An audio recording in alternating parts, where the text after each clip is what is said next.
The Greeks had the maxim, know thyself. How do we come to know ourselves in terms of our personalities and, more importantly, potential? Well, one of the first ways to come to know yourself is to understand that you don't. You can learn to kind of watch yourself like you're watching a stranger. You have to adopt a position. It's a position of radical humility, I would say. Humility in two senses. So one sense would be the humility of recognizing your ignorance. So you have to understand that you don't know who you are. That's not easy to understand because you think you know, but then, you remember you can't control yourself very well. You're not very disciplined. You're full of flaws.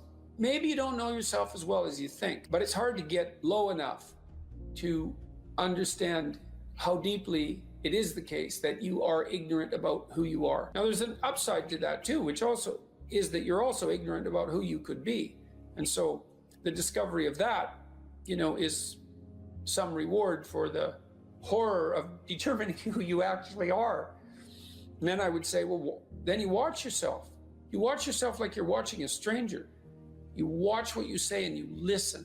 And you think, well, what sort of person would say that? And how am I reacting emotionally when I'm communicating in that manner? Is that making me feel stronger or weaker? Is it filling me with shame? Is it helping my confidence? Am I laying out a lie? Am I deceiving myself and other people? Am I adopting this personality at parties that is designed to impress and to amuse, and it comes across as nothing but self-centered narcissism? What are my dark fantasies? What are my aggressive fantasies? What is it that I'm willing to do? What am I interested in so that I'll spontaneously pursue it? What do I procrastinate about and why? What am I unwilling to do? What do I think is good? What do I congratulate myself for accomplishing? And what do I berate myself for failing to confront and to implement? Those are all incredibly complicated questions, and you don't know the answers to them. So that's a start. And then in terms of potential, well, you'll discover a little bit more about your potential as you discover who you are, especially the darker parts of yourself, because then you discover your potential for mayhem. There's some real utility in that. It's actually something that strengthens you, because the first thing that a realization like that can in fact produce is the ambition to incorporate that dangerousness into a higher order personality. And that can make you implacable. That can make you someone who can say no when you need to say no. That can make you someone who won't avoid necessary conflict. And so that's unbelievably useful. And so that's one of the potentials that you might discover. The other thing you do to discover your potential is you challenge yourself. It's like Rule 4 in my book, 12 Rules for Life, is compare yourself to who you were yesterday and not to who someone else is today. And that's kind of a good way to start this. It's like, well, take a bit of a look at yourself and think about what's not so good that you could improve, that you should improve by your own standards, and that you would improve, and set yourself a little goal. Maybe you're not studying at all at your university. Or maybe you're at work and you've got this stack of paper there, and you haven't looked at that damn stack for like a month, and you know that you should be. And you're bothering yourself at night because you're avoiding that. You think, well, I've avoided that stack of paper completely for 1 month. I'm quite a coward when it comes to whatever snakes might be hidden in that stack of paper. How about tomorrow I just put that stack of paper in front of me on my desk and I glance through it for 15 seconds. See if I can do that. It's like, well, you set yourself a goal of improvement. It's a humble goal, because really, are you such a coward that the best that you can bloody well manage after a month of avoidance is 15 seconds of exposure to a stack of paper? It could easily be. You've been avoiding it. You're obviously afraid of it. And so the situation could be that dismal and dire.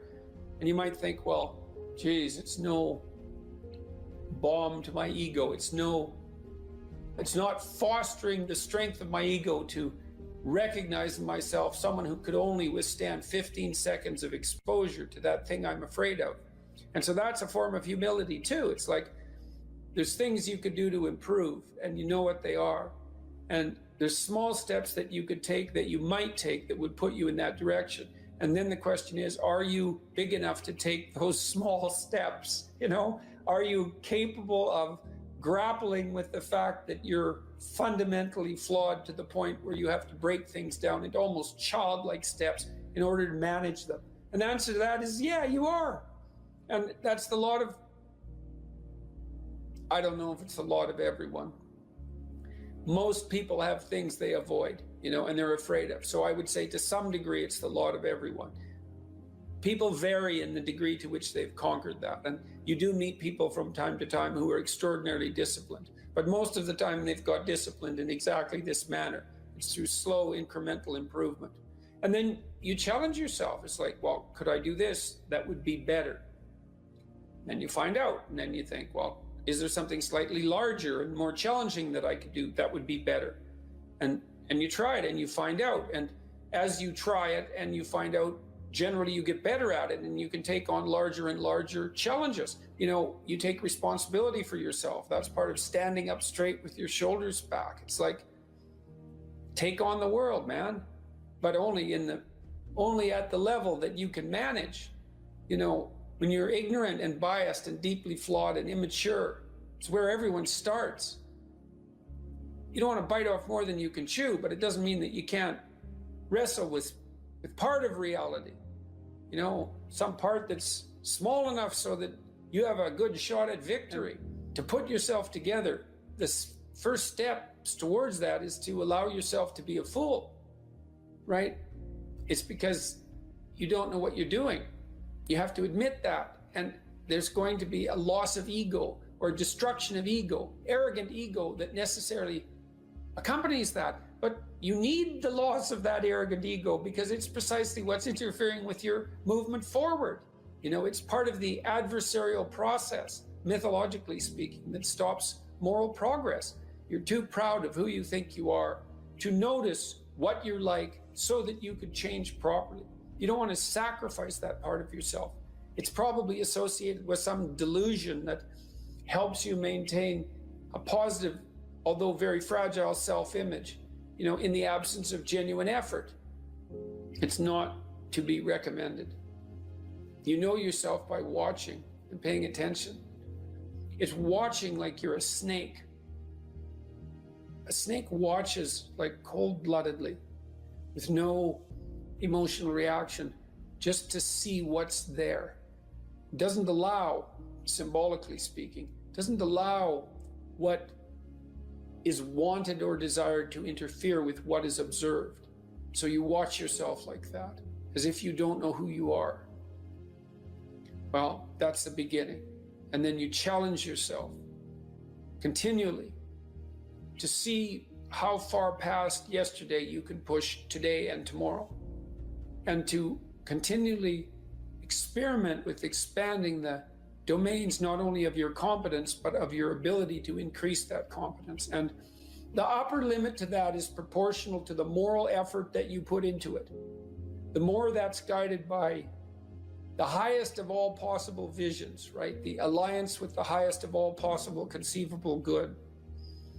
And the more it's accompanied by truth in speech and action, the more you will develop your potential. And you also, I suppose, have to be willing to undertake that as an adventure, because it's a hell of a thing to bear that kind of responsibility. It takes a person out of the ordinary. It takes them out of themselves. And there's an alienation and an isolation that goes along with that, and a great sorrow, all of that together. But there's deep meaning to be had in it, and there isn't anything better that you can do. So that's the answer to that question.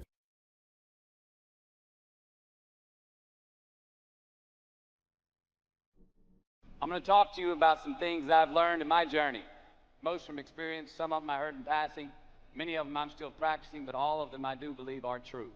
Life is not easy. It is not. Don't try to make it that way. Life's not fair. It never was. It isn't now, and it won't ever be. Do not fall into the trap, the entitlement trap, of feeling like you're a victim. You are not. Get over it. Get on with it. So the question that we've got to ask ourselves is, what success is to us? What success is to you? Is it more money? That's fine. I got nothing against money. Maybe it's a healthy family. Maybe it's a happy marriage. Maybe it's to help others, to be famous, to be spiritually sound, to leave the world a little bit better place than you found it. Continue to ask yourself that question. Now, your answer may change over time, and that's fine. But do yourself this favor. Whatever your answer is, don't choose anything that will jeopardize yourself. Prioritize who you are, who you want to be, and don't spend time with anything that antagonizes your character. Be brave, take the hill, but first answer that question, what's my hill? But first, we have to define success for ourselves. And then, we have to put in the work to maintain it. Take that daily tally. Tend our garden. Keep the things that are important to us in good shape. Where you are not is as important as where you are. It is just as important where we are not as it is where we are.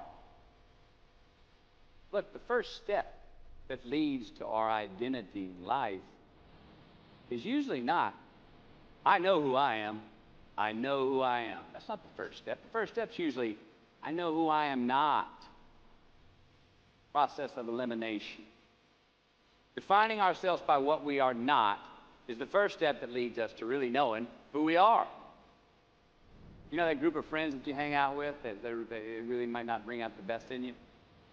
You know, they gossip too much or kind of shady. They really aren't going to be there for you in a pinch. Or how about that bar we keep going to that we always seem to have the worst hangover from? Or that computer screen, right? That computer screen that keeps giving us an excuse not to get out of the house and engage with the world and get some real human interaction. How about that food that we keep eating? Stuff that tastes so good going down, makes us feel like crap the next week. We feel lethargic and we keep putting on weight. Well, those people, those places, those things, stop giving them your time and energy. Just don't go there. I mean, put them down. And when you do this, when you do put them down, you quit going there, and you quit giving them your time, you inadvertently find yourself spending more time and in more places that are healthy for you, that bring you more joy. Why? Because you just eliminated the who's, the where's, the what's, and the when's that were keeping you from your identity. Like, trust me, too many options, I promise you, too many options will make a tyrant of us all. All right, so get rid of the excess, the wasted time. Decrease your options. If you do this, you will have accidentally, almost innocently, put in front of you what is important to you by process of elimination. Knowing who we are is hard. It's hard. Give yourself a break. Eliminate who you are not first. You're going to find yourself where you need to be. Instead of creating outcomes that take from us, let's create more outcomes that pay us back, fill us up, keep your fire lit, turn you on for the most amount of time in your future. We try our best. We don't always do our best. Well, architecture is a verb as well. And since we are the architects of our own lives, let's study the habits, the practices, the routines that we have that lead to and feed our success, our joy, our honest pain, our laughter, our earned tears. Let's dissect that and give thanks for those things. And when we do that, guess what happens? We get better at them, and we have more to dissect. Be discerning. Choose it because you want it. Do it because you want to. We're going to make mistakes. You got to own them. Then you got to make amends. And then you got to move on. Guilt and regret kills many a man before their time. So turn the page. Get off the ride. You are the author of the book of your life.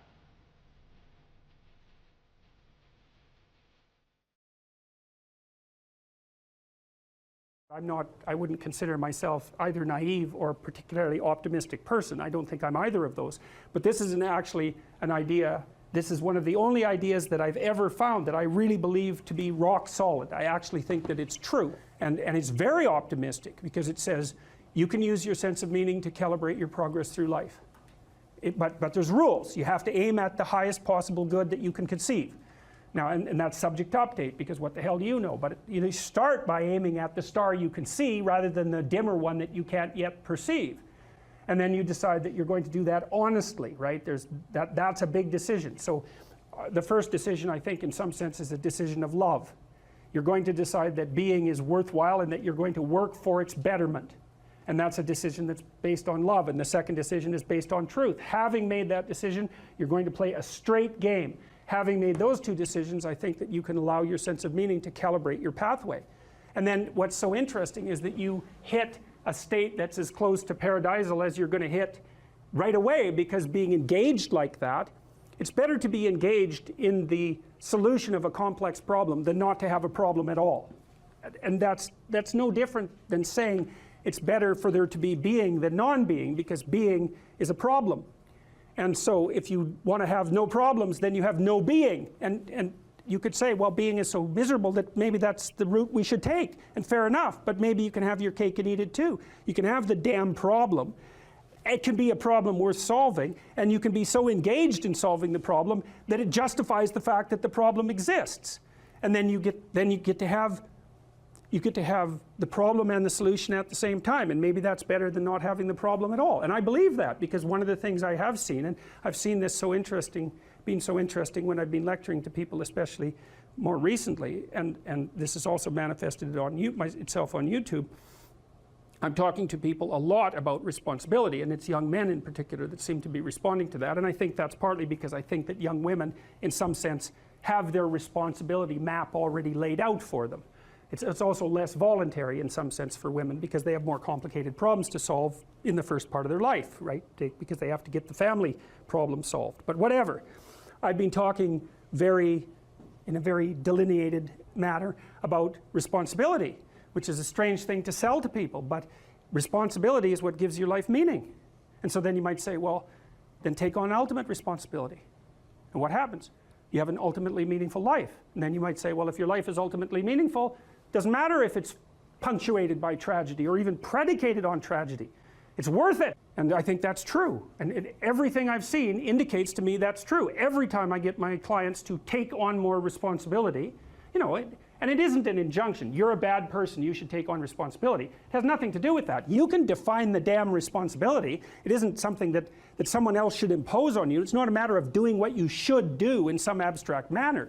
It's not that. It's the choice of what game you're going to play. And you know, you can play the game of the seeker, I would say, and if you play that game, then everyone wins. And it's the best game you can play. And so the answer, in some sense, to the tragedy of life, to the catastrophe of life, to the fall, is to adopt the responsibility of mortality that goes along with that, and to play that game maximally. And paradoxically, it's in the willingness to do that that the solution emerges. And I have done my best with every single thing I've talked to you guys about. I have done my best to do what Dostoevsky does in his novels, which is I make a proposition and then I spend months or years trying to figure out if I can take the bloody thing apart, if there's something wrong with it, because I want to find out. I want to hit it with a hammer and see if it breaks. And what I've been trying to do is to tell you all the things that I've gathered, let's say, or laid out or articulated or discovered over the last 30 years that I have not been able to break with the biggest hammer that I could take to them. And I guess that's the fundamental one, is that I believe that the idea that lurks in these images, derived from very different cultures, it's the same idea. Life is suffering. Right, indisputable. What do you do about that? You voluntarily accept it, and then strive to overcome the suffering that's a consequence of that. And you do that for you, and you do that in a way that makes it better for other people. And then that works. And one question might be, well, how well does it work? And the answer is, the only way that you can find out is by trying it. That's it. That's the existential element of it. The proof is to be derived by the incarnation of the attitude in your own life. No one can tell you how it will work for you. It's the thing that your destiny is to discover that. And you have to make the decisions to begin with. It's like, because you can't do this without commitment. You have to commit to it first. That's the act of faith that Kierkegaard was so insistent upon. You have to say, I'm going to act as if being is good. I'm going to act as if truth is the pathway to enlightenment. I'm going to act as if I should pursue the deepest meaning possible in my life. And there's reasons to do none of those. They're real reasons. So it's really a decision. But you can't find out what the consequence of the decision is unless you make the decision.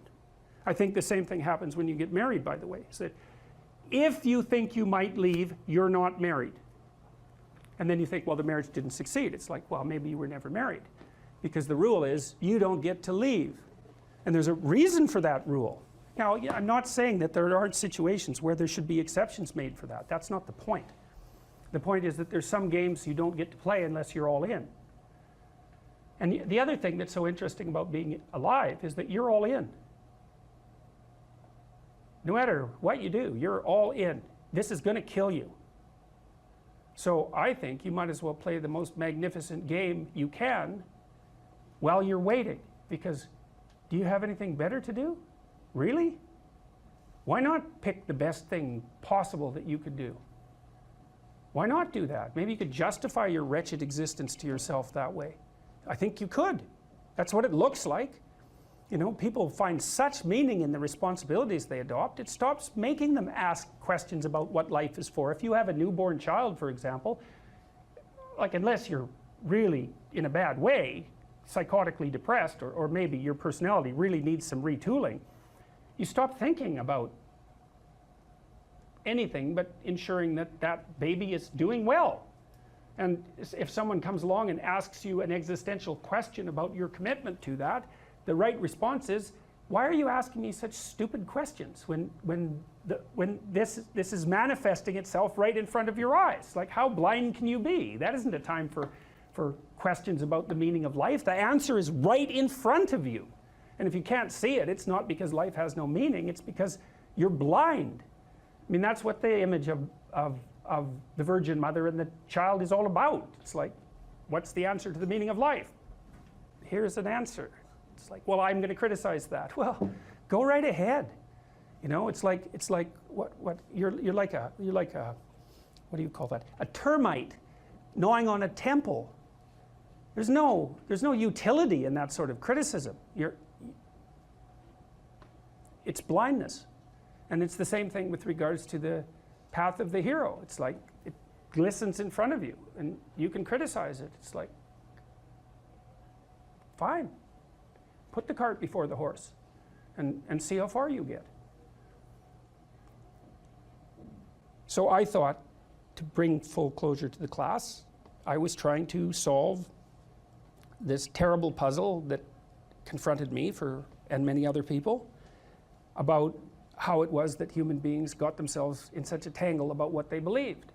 Such a tangle that we were pointing the ultimate weapons of destruction at one another, which, by the way, we are still doing. And I thought, okay, well, I understand that. We need our belief systems. They orient us. And that means there will be conflict between belief systems, and that can be a catastrophe. And that's being played out everywhere, again, in very many ways. What's the solution to that? Well, one possibility is there's no solution. It's just mayhem all the way around. Could be the case. But it seemed to me, as I delved into it, that the proper solution to that was to live properly as an individual, because you're more powerful than you think. Way more powerful than you think. I mean, God only knows what you are in the final analysis. You're blind to your own weaknesses, but you're also blind to your own strengths. And so then I think, well, if you got your act together, it'd be better for you, and instantly it would be better for your family, assuming they wanted you to get your act together, and not everyone does, and then it would be better for the community. It's like, how far could you take that?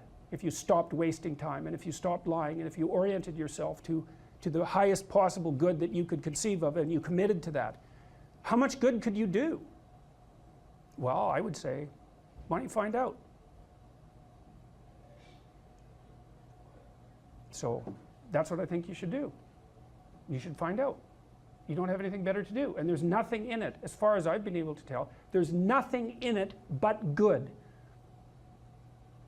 So maybe you could sort yourself out so that you wanted nothing but the good.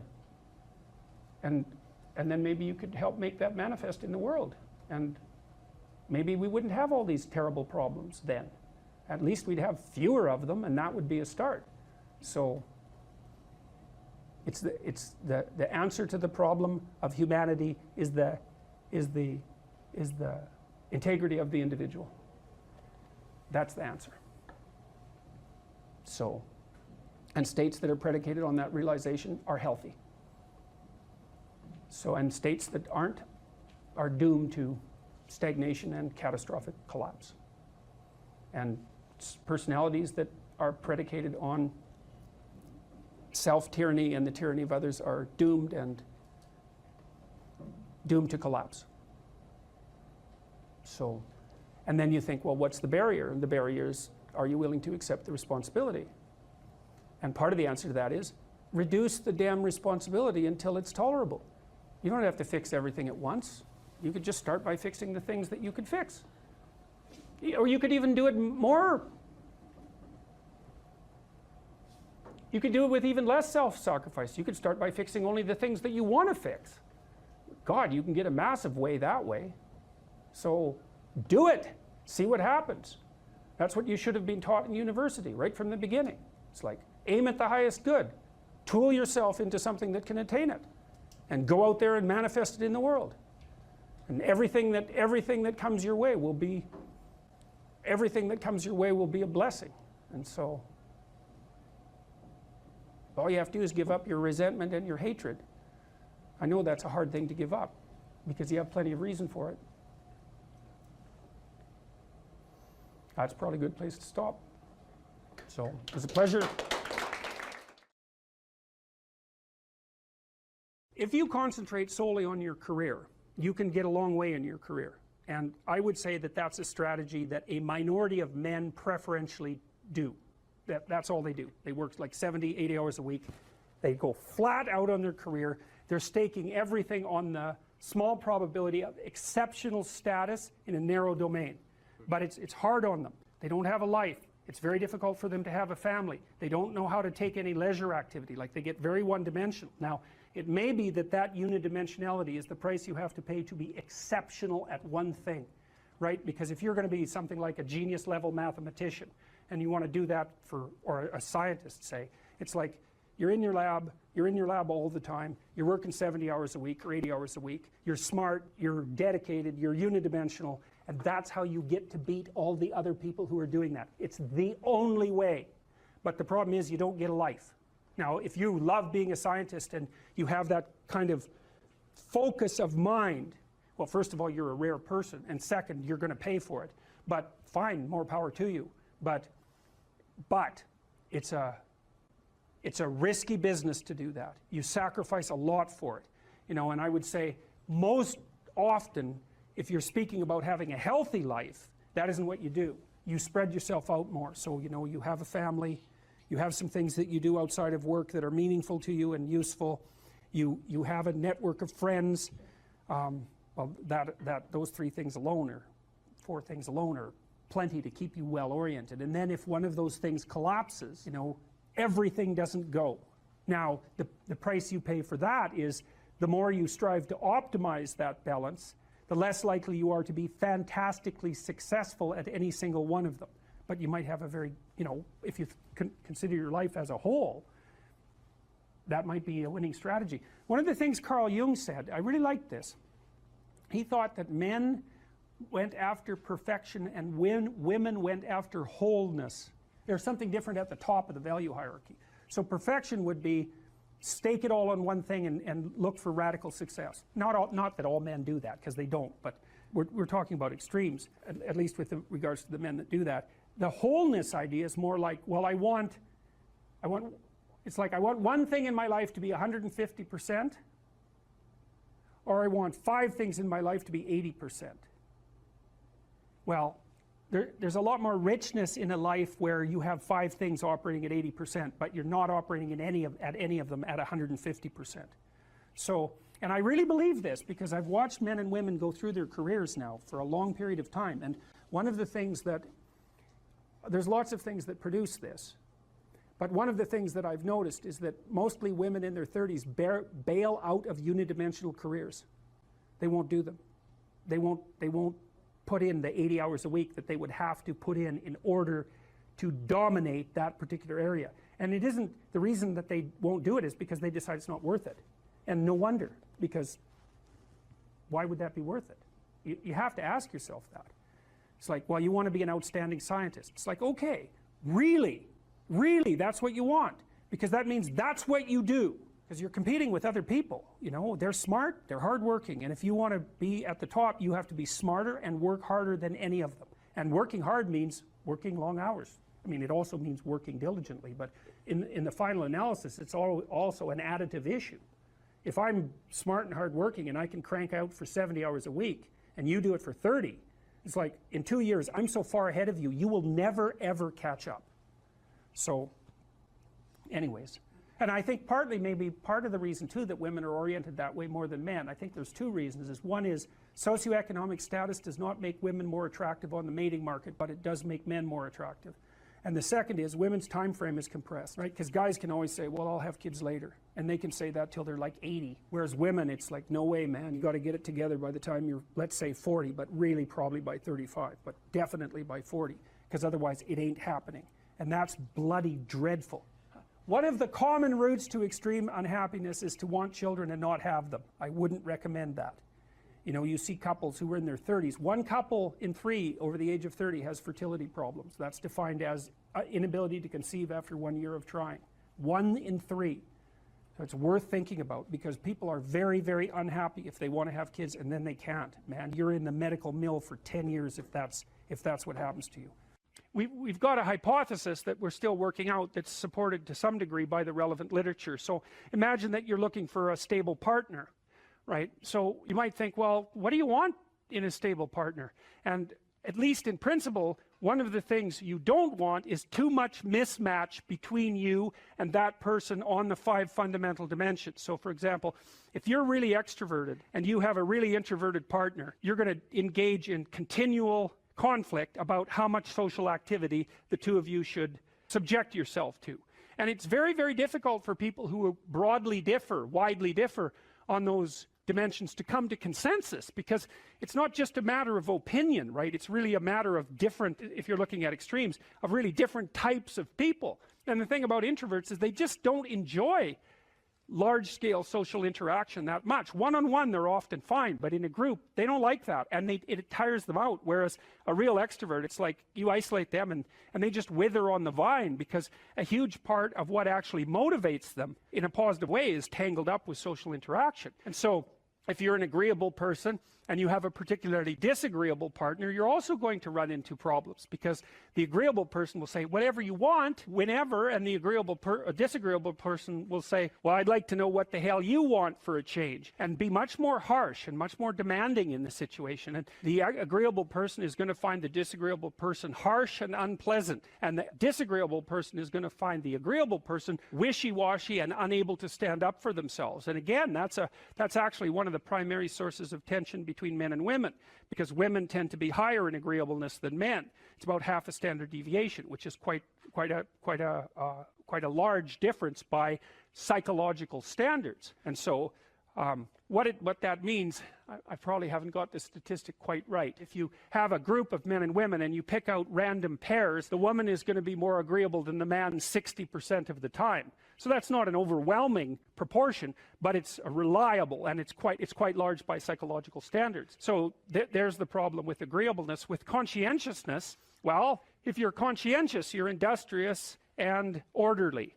And orderly people seem to be sensitive to disgust, which is something we'll talk about in detail later.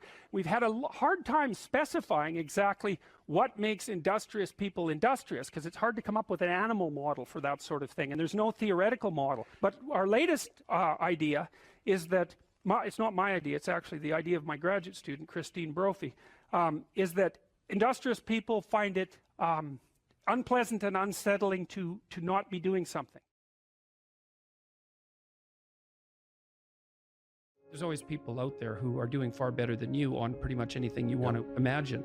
And if all you're doing is seeing yourself in their reflected light, let's say, then it's going to be pretty damn dismal. But it's not a good comparison because, well, first of all, there's danger in just comparing yourself to others, period, because they're not you. And God only knows what struggles they had to undertake to get to where they were, or what burdens they're currently carrying that you're not aware of. But you can certainly contrast yourself with yourself. And that's a lot better. It is the only way. Well, it's also the only way of really measuring anything approximating proper improvement. You can actually tell when you're a little better than you were yesterday. Right. And you can actually do that. That's another thing that's so interesting about it, is that you can actually make yourself a little better in some way, pretty much, well, I don't know if it's at every moment, but you can certainly do it every day. You're quite different from other people, and you shouldn't be comparing yourself to them because they're not like you. You know, they don't have your family. They don't have your temperament. They don't have your troubles. They don't have your abilities. The only person that has those is you. Compare yourself to who you were yesterday and not to who someone else is today. And see, that's a game you can win.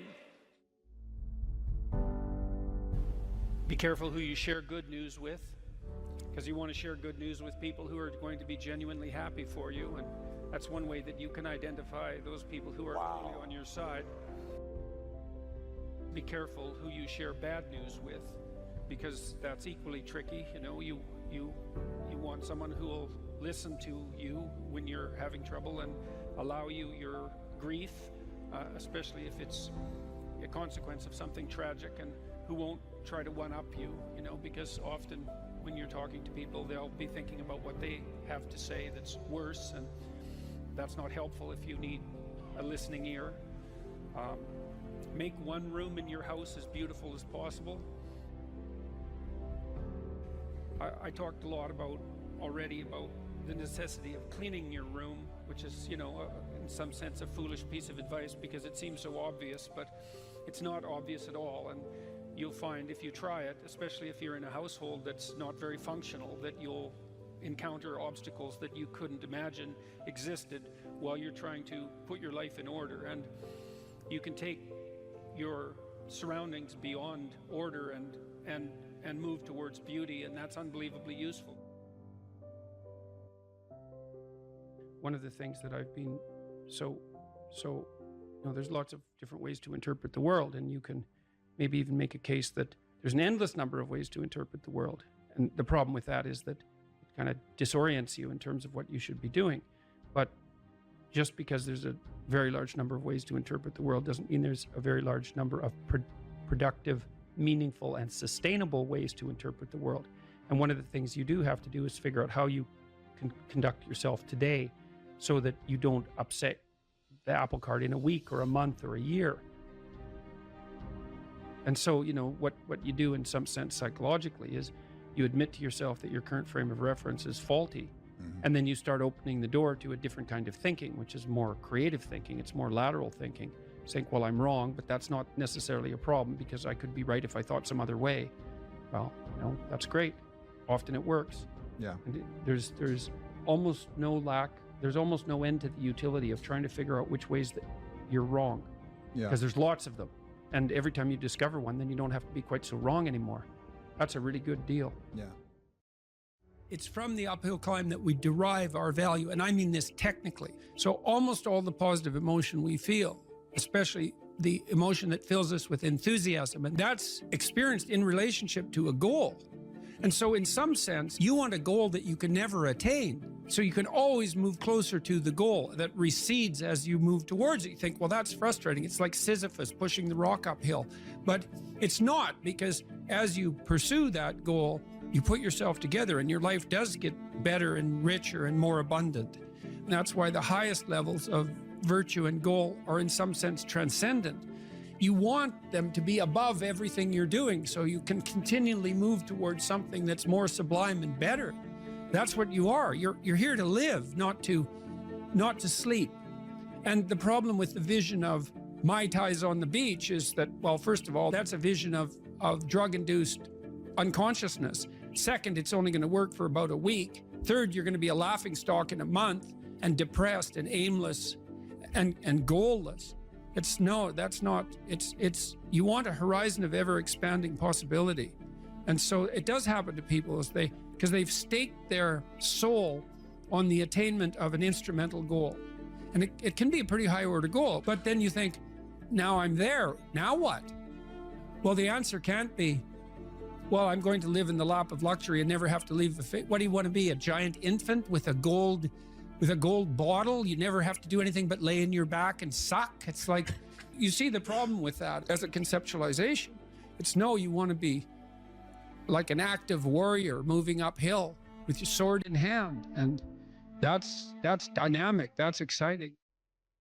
Lay a disciplinary structure on yourself, get the chaos in check, and then you can move towards a state that's freer. It's discipline first. Like, look, if you're going to become a concert pianist, there's going to be several thousand hours of extraordinarily disciplined practice. That's the imposition of order on your potential, let's say. But what comes out of that is a much grander freedom. And so in virtually every freedom that you have in life that's true freedom is purchased at the price of discipline. But it's not some casual self-help doctrine. It's that if you don't organize yourself properly, you'll pay for it, and in a big way, and so will the people around you. And I would say, start where you can start. You know, if something announces itself to you as in need of repair, that you could repair, then hey, fix it. You fix 100 things like that, your life will be a lot different. Now, I often tell people too, fix the things you repeat every day, because people tend to think of those as trivial. You get up, you brush your teeth, you have your breakfast, you know, you have your routines that you go through every day. Well, those probably constitute 50% of your life. And people think, well, they're mundane, I don't need to pay attention to them. It's like, no, that's exactly wrong. The things you do every day, those are the most important things you do, hands down. People are afraid of the truth because often if you reveal it, it causes conflict in the moment. Telling the truth is definitely an adventure. Seeking for sure, but also telling. Another way of going about it is to just say what you think and see what happens. That's an adventure because you don't know what the outcome is going to be. So look, there's this old idea that it's necessary to have faith in the truth. And so here's a way of thinking about that. Someone asks you a question and you might think, well, here's the outcome I want, and so here's how I'm going to answer that question. So that's one way of approaching it. But another way of approaching it is, you ask me a question, I'm going to think about the answer, and I'm just going to tell you what I think. And it doesn't matter what the outcome is, because I'm willing to see what the outcome will be, predicated on the idea that there isn't a better outcome than the one that truth produces. Even if it's harsh and terrible in the short term, and sometimes it is, it's like there isn't a better way of doing it. Now, you might say, well, how do you know that? And the answer is, well, I don't know that. That's why it's an article of faith, because I believe, and I believe this deeply, the being that you produce as a consequence of telling the truth is good, by definition, even though it's harsh and often uncomfortable, because you get in trouble. One of the things that I've really learned recently, or learned to articulate better, is that there's a very tight relationship between aspiration and responsibility. The first question might be, do you need to aspire to something? And the answer is, well, yes, because you have to do something. If you just sit there, you'll die. You can't just sit there. You have to go act out in the world. Okay, so act towards what? Well, that's whatever your aspiration is. You have to have an aim. Okay, well, what should the aim be? Well, it should be something worth doing, let's say. Why do something that you don't feel is worth doing? What do you think's worth doing? Well, if you watch other people and you judge when they're doing something worthwhile, you usually judge them positively if you see that they're taking responsibility, at least for themselves. What, do you want to be completely useless so other people have to take care of you? That's pretty pathetic. And maybe you could get your act together so you're taking care of yourself and your family. And maybe you could even do better than that and take care of yourself and your family and your community. Well, good for you. That's responsibility, and that's an aim. Well, here's one of the things that's cool about that, is that your life doesn't have meaning without aspiration or an aim. Okay, so you need a hierarchy of values. There's got to be something at the top. It's got to be something important. If you don't have that, your life doesn't have any meaning. So if you criticize the hierarchy, or even the idea of hierarchy, you destroy the idea of aspiration, and then people have nothing. Well, that's not helpful. People are built for a struggle and they're built for a weight, and you want to take on a heavy burden voluntarily. See if you can put yourself together. See what you can do out in the world while you're waiting to die. It's an all-in game. It better be worthwhile. the great people I know are brutally truthful to themselves and other people, and they have insanely adventurous lives. Get rid of everything you say that you only say to impress other people, and just see if you can say what you believe to be true. That's an adventure. That's the thing about the truth, you know? Well, you got to ask yourself, if you're not speaking the truth, who is it that's talking?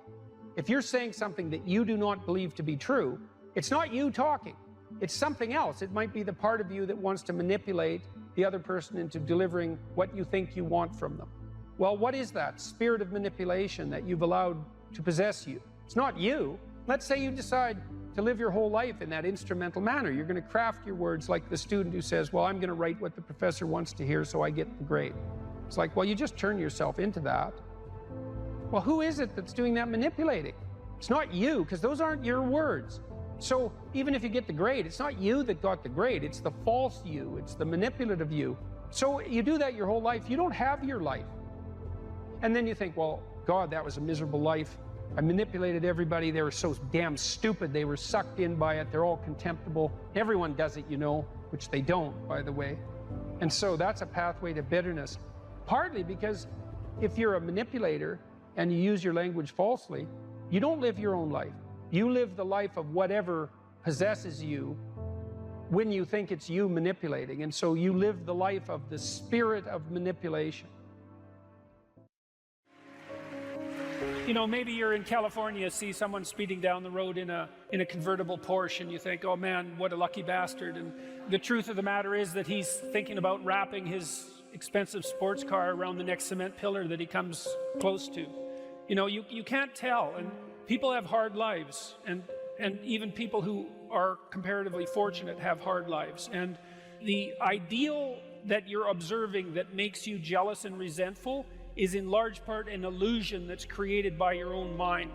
You have to be careful of what you're jealous of, because you don't really know what it is. And then the other thing that's kind of useful is to understand you're quite different from other people, and you shouldn't be comparing yourself to them because they're not like you. They don't have your family. They don't have your temperament. They don't have your troubles. They don't have your abilities. The only person that has those is you.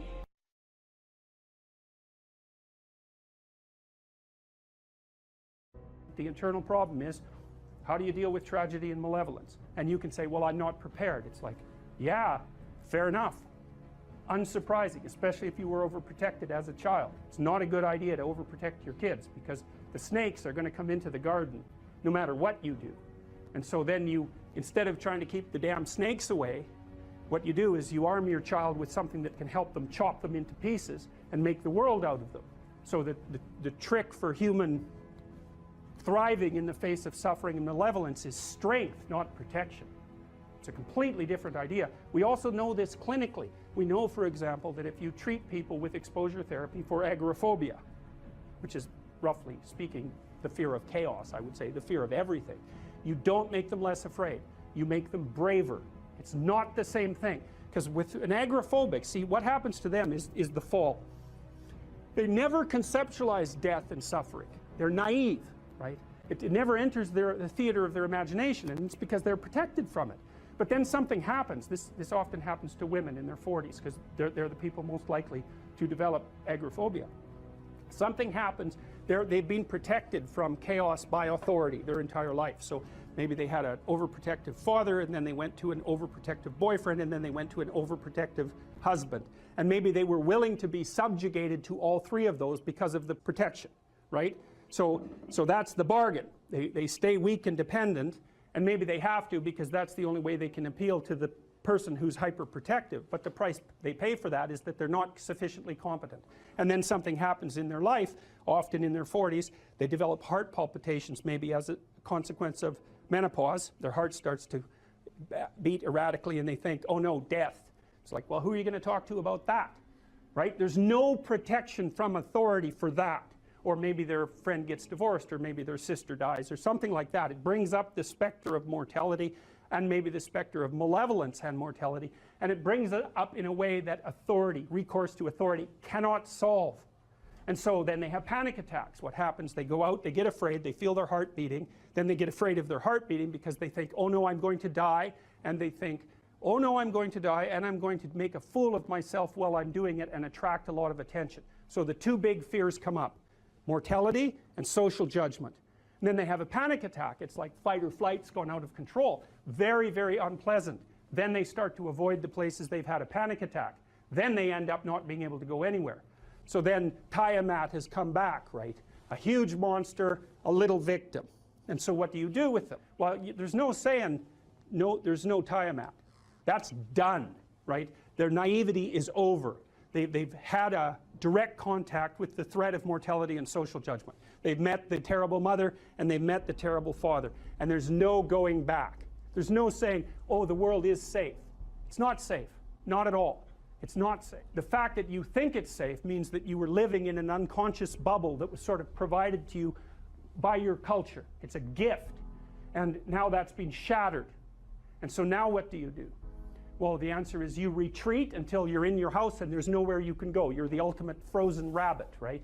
And your life is hell because you can't function. The alternative is, let's take apart the things you're afraid of. Let's expose you to them, carefully and programmatically. And then you'll learn that you're actually tougher than you think. You never knew that. And maybe you didn't want to take on the responsibility because, people play a role in their own demise, so to speak. When you had opportunity to go out and explore or withdraw because you were afraid, you chose to withdraw because you were afraid. So it's not only that you were overprotected often, it's that you were willing to take advantage of the fact that you were overprotected and run back there whenever you had the opportunity. So maybe you're a kid in the playground, right, and you're having some trouble with other kids, and in the back of your mind, I should deal with this myself, but you go and tell your mom and get her to intervene. And you know that that's not right. You know that you're breaking the social contract, but it's easier, and so that's what you do. You run off to an authority figure and hide behind the Great Father, roughly speaking. Well, the problem with that is you don't learn how to do it yourself. So then you have to relearn it painfully when you're 40. So then you take people out. You say, well, what are you afraid of? Rank it from 1 to 10. So 10 is, make a list of 10 things you're afraid of. The thing you're least afraid of we'll call number 10. So we'll start with that. Okay, well, I'm afraid of elevators. Okay, well, let's look at a picture of an elevator. Let's have you imagine being in an elevator. Let's go out to an elevator and let you watch the terrible jaws of death open, because that's how you're responding to it symbolically, right? And you're going to do that at the closest proximity you can manage. You find out, you go do that, it works. You're nervous as hell, especially from an anticipatory perspective. Shaking. You go out, you stop, you watch it happen, and you actually calm down. You do that 10 times and it no longer bothers you. Well, what you've learned that you didn't die, but more importantly than that, you've learned that you could withstand the threat of death. That's what you've learned. And then you move a little closer, and then you move a little closer, and then you move a little closer, and finally you're back in what's no longer the elevator from a symbolic perspective. It's a tomb, right? It's a place of enclosure and isolation. And you learn, turns out I can withstand that. And then you're much more together, much more confident. And that's often one of the things that often happens in situations like that. I've seen this multiple times, is that if you run someone through an exposure training process like that and toughen them up, they'll often start standing up to people around them in a way they never did before, because they wouldn't stand up for themselves before because they weren't willing to undermine the protection. See, if you're protecting me, I can't bother you because I can't afford to forsake your protection. So if I'm going to play that game, I'm going to hide behind you, then I can't challenge you.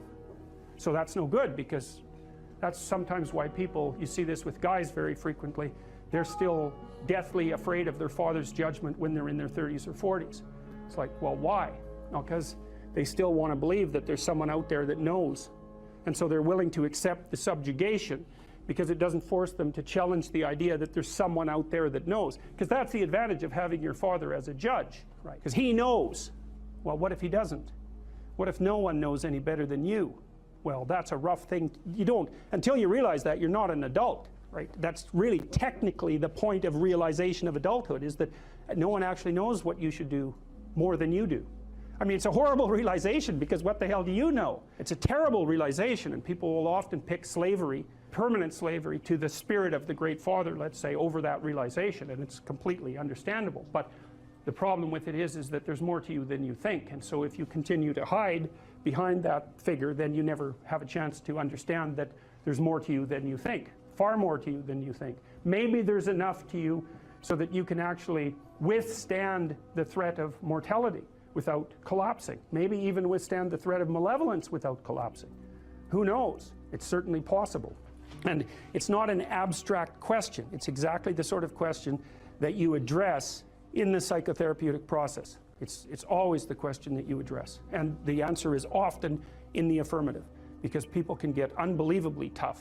And you know that because people work in emergency wards in hospitals, right? Or they work in palliative care wards, or they work as mortuary assistants. I mean, these people have bloody rough jobs, you know, or they're on the front line of police investigation into, you know, heinous child abuse crimes, and so they're confronting malevolence on a regular basis. And, you know, those are very stressful jobs, but people do them. And some people do them without even being damaged by them, although that's a harder thing because you can see horrible things, you know, things you'll never forget.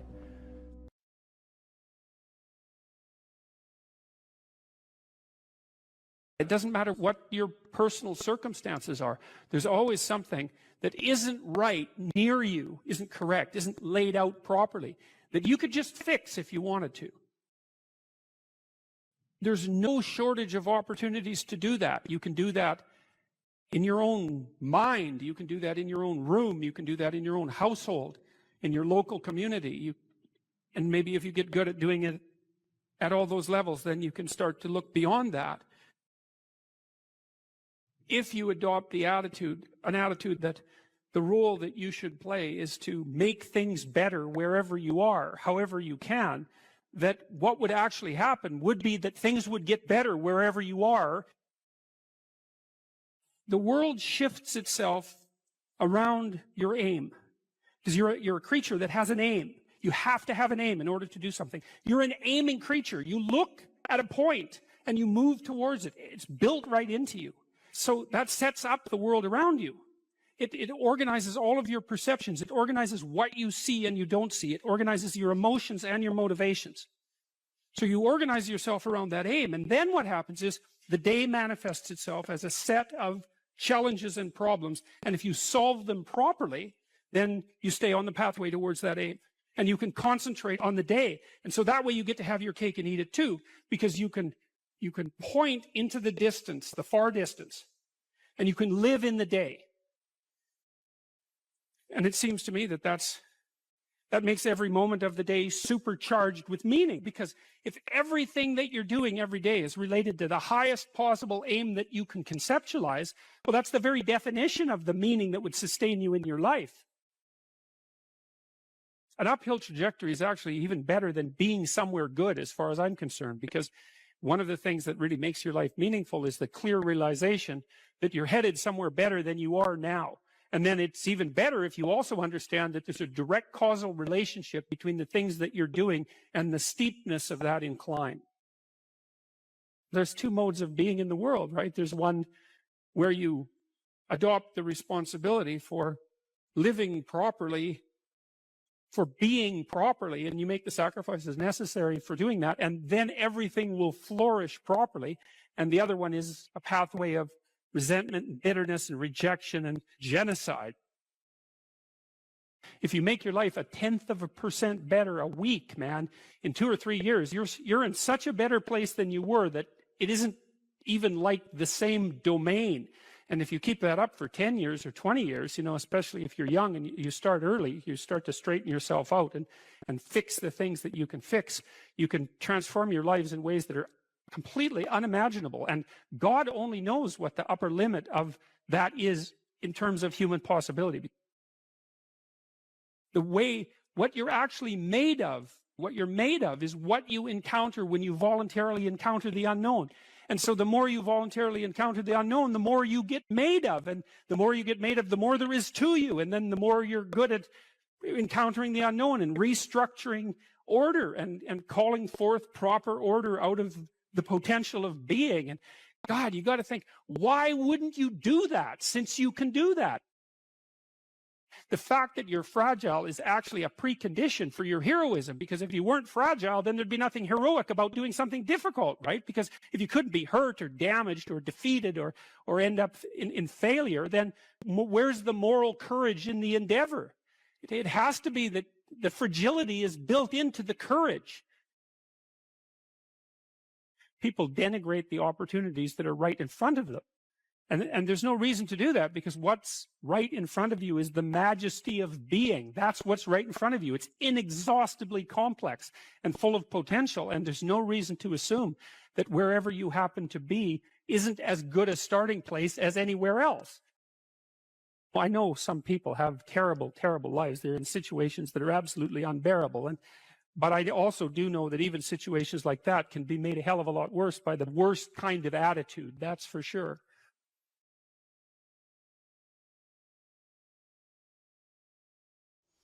I called the course Personality and Its Transformations, and I think you could think about that as a restatement of the idea of being and becoming. And that's what you are. You're, for whatever that means, you're an entity that both is and is transforming.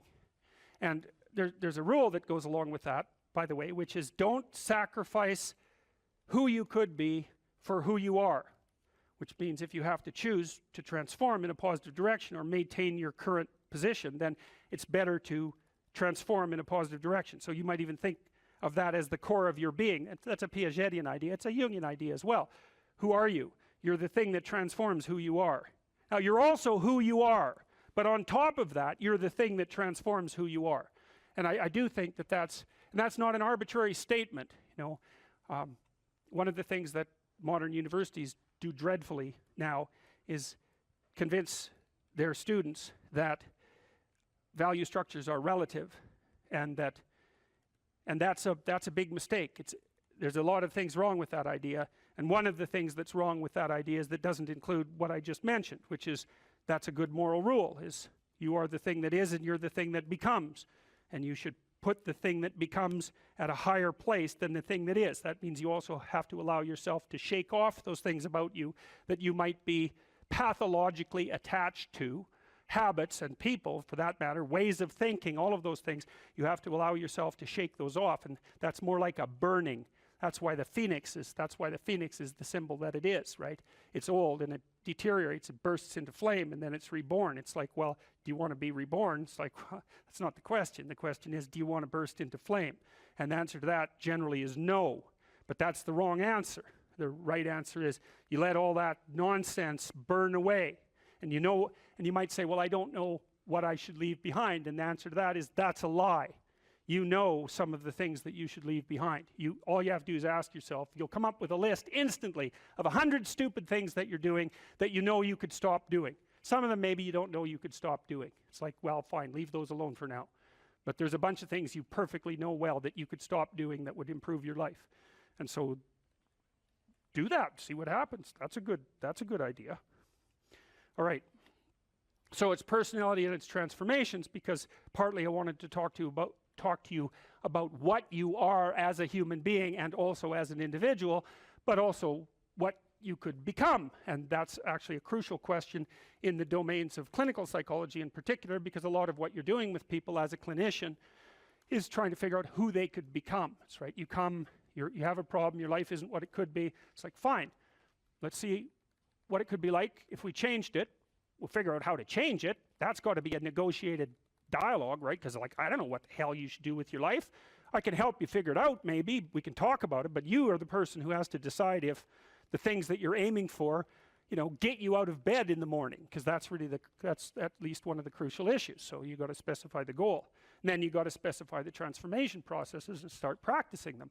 And you have to understand that you're going to be bad at it, but it doesn't matter, because bad's fine. Persistent is what you need to be. If you persist, with tiny improvements, if you persist, you win. So, okay, so in a broader context, you can think about this as a more fundamental ontological question. So one question is how you should act in the world. The other question is, well, what is the world? And that's a complicated problem. This is a scientific answer to that question, and that is that the world is a collection of objective phenomena, and that's a very powerful perspective. And we have a good method for determining what the world is like as a collection of objective phenomena. And that's made us very technologically powerful, and so more power to us and all that, but leaves a question unanswered. And the question is, well, the world isn't just a place of objective phenomena, because it's not a panoply of inert matter. It has living conscious creatures in it, and they're a different order of being. And the fundamental issue for conscious active creatures is not what is the world from an objective perspective, but how it is that you should conduct yourself in the world. And there's a kind of unbridgeable gap between those two domains of inquiry. And I think the reason for that is that the scientific method removes value from its descriptions. That's actually what it does. And so once you're left with value-free descriptions, it's very difficult to extract out a value proposition from them, because that's the scientific method removes the value propositions. You're supposed to be left with only that which is objective, right? And value propositions are in the domain of the subjective. So I think the idea that you can derive what you should be or do from a collection of facts is flawed, A, because collecting the facts themselves gets rid of the value structure, but B, there's an infinite number of facts, and so how are you going to pick which ones should guide you? You can't. You have to do something else. The facts do not tell you what to do with the facts. You need something else to help you figure that out. Well, it's come to me over the years that that's what the narrative cognitive framework does. It's the framework that we use to specify how we should act in the world. And so you could divide the world into the world as it is and the world as perhaps it should be. That gives you some direction, and you need that, and we know this technically, right? You need direction. The reason for that is it's direction that produces primary positive emotion. And so if you need positive emotion to move through life, which you do, because you can't even move without positive emotion, and also positive emotion is a good bulwark against terror and pain. If you need those things, then you need direction, you need a goal, you need a value structure. So that doesn't seem particularly disputable to me. You could still say, well, what value structure? It's like, okay, fine, that's a good question. But I've thought a lot about that too. So if we're going to adopt a value structure, there's a couple of rules that go along with it. And this is why the bloody postmodernists are wrong, as far as I can tell, is A, it can't just be my value structure, because I'm stuck with you. And we're both stuck with all these other people.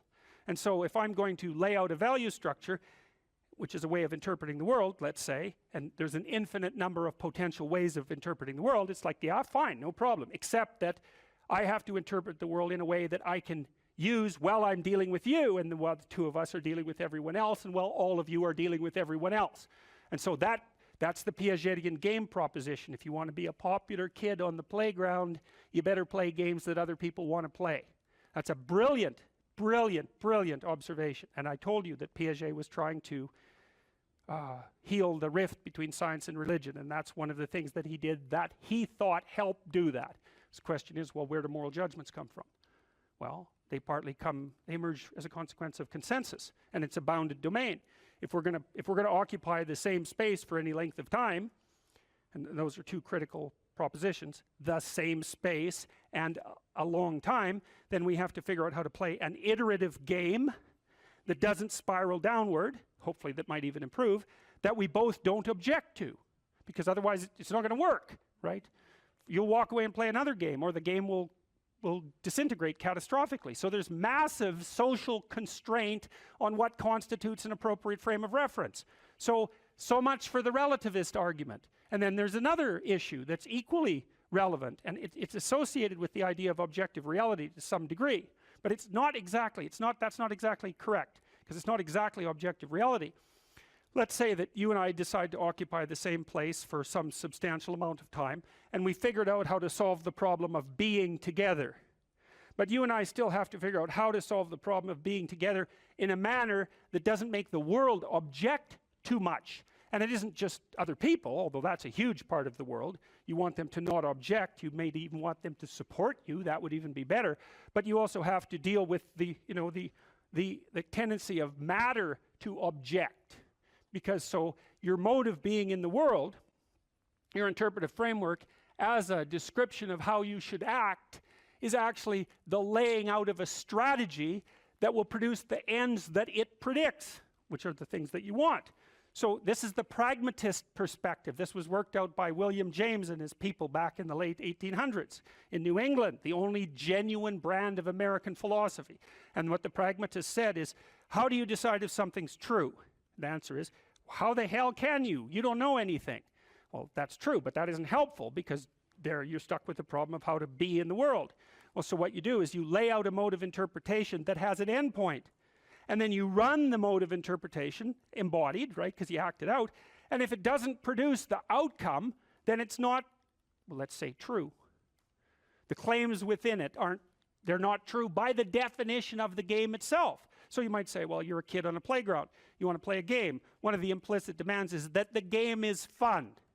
If it's not fun, it's not worth playing. So you play it for a while, and then you see, well, was that fun? If the answer is yes, then you keep playing the game. You say, well, that game it's good enough, it's accurate enough, it's true enough. And so you lay out interpretations in the world, and they're subject to massive constraints. Other people have to go along with them and cooperate with you, because if they don't, then look the hell out, like it's a major, serious, non-trivial constraint. And then the other thing is, well, social proof isn't good enough. It also has to work in the world outside of the social world. You know, so if you have an illness and you have some hypothesis about how to construe it, you might say, well, is my understanding of the illness correct? Well, it implies that I take these actions. Well, how do you know if it's correct? Well, you take the actions, and if the illness gets worse, then by the definitions that are implicit in the framework of reference that you're using, you've made an error. And so there's no relativism in that. You could still say, well, there's a lot of potential solutions to any potential set of problems. It's like, yeah, there's lots of different ways to play chess on a single board. Right, but that doesn't mean that any old solution is as good as any other solution. It doesn't mean that at all. So, okay, so then we're looking at things two ways. We're trying to figure out, well, how does the world present itself, and then how is it that you should act in it? And so,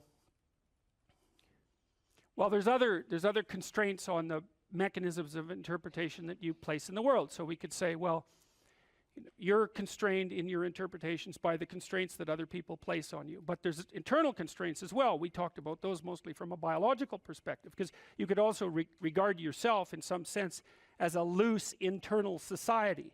And that's sort of a psychoanalytic dictum, right? You're a collection of sub-personalities, or you could say you're a collection of sub-routines.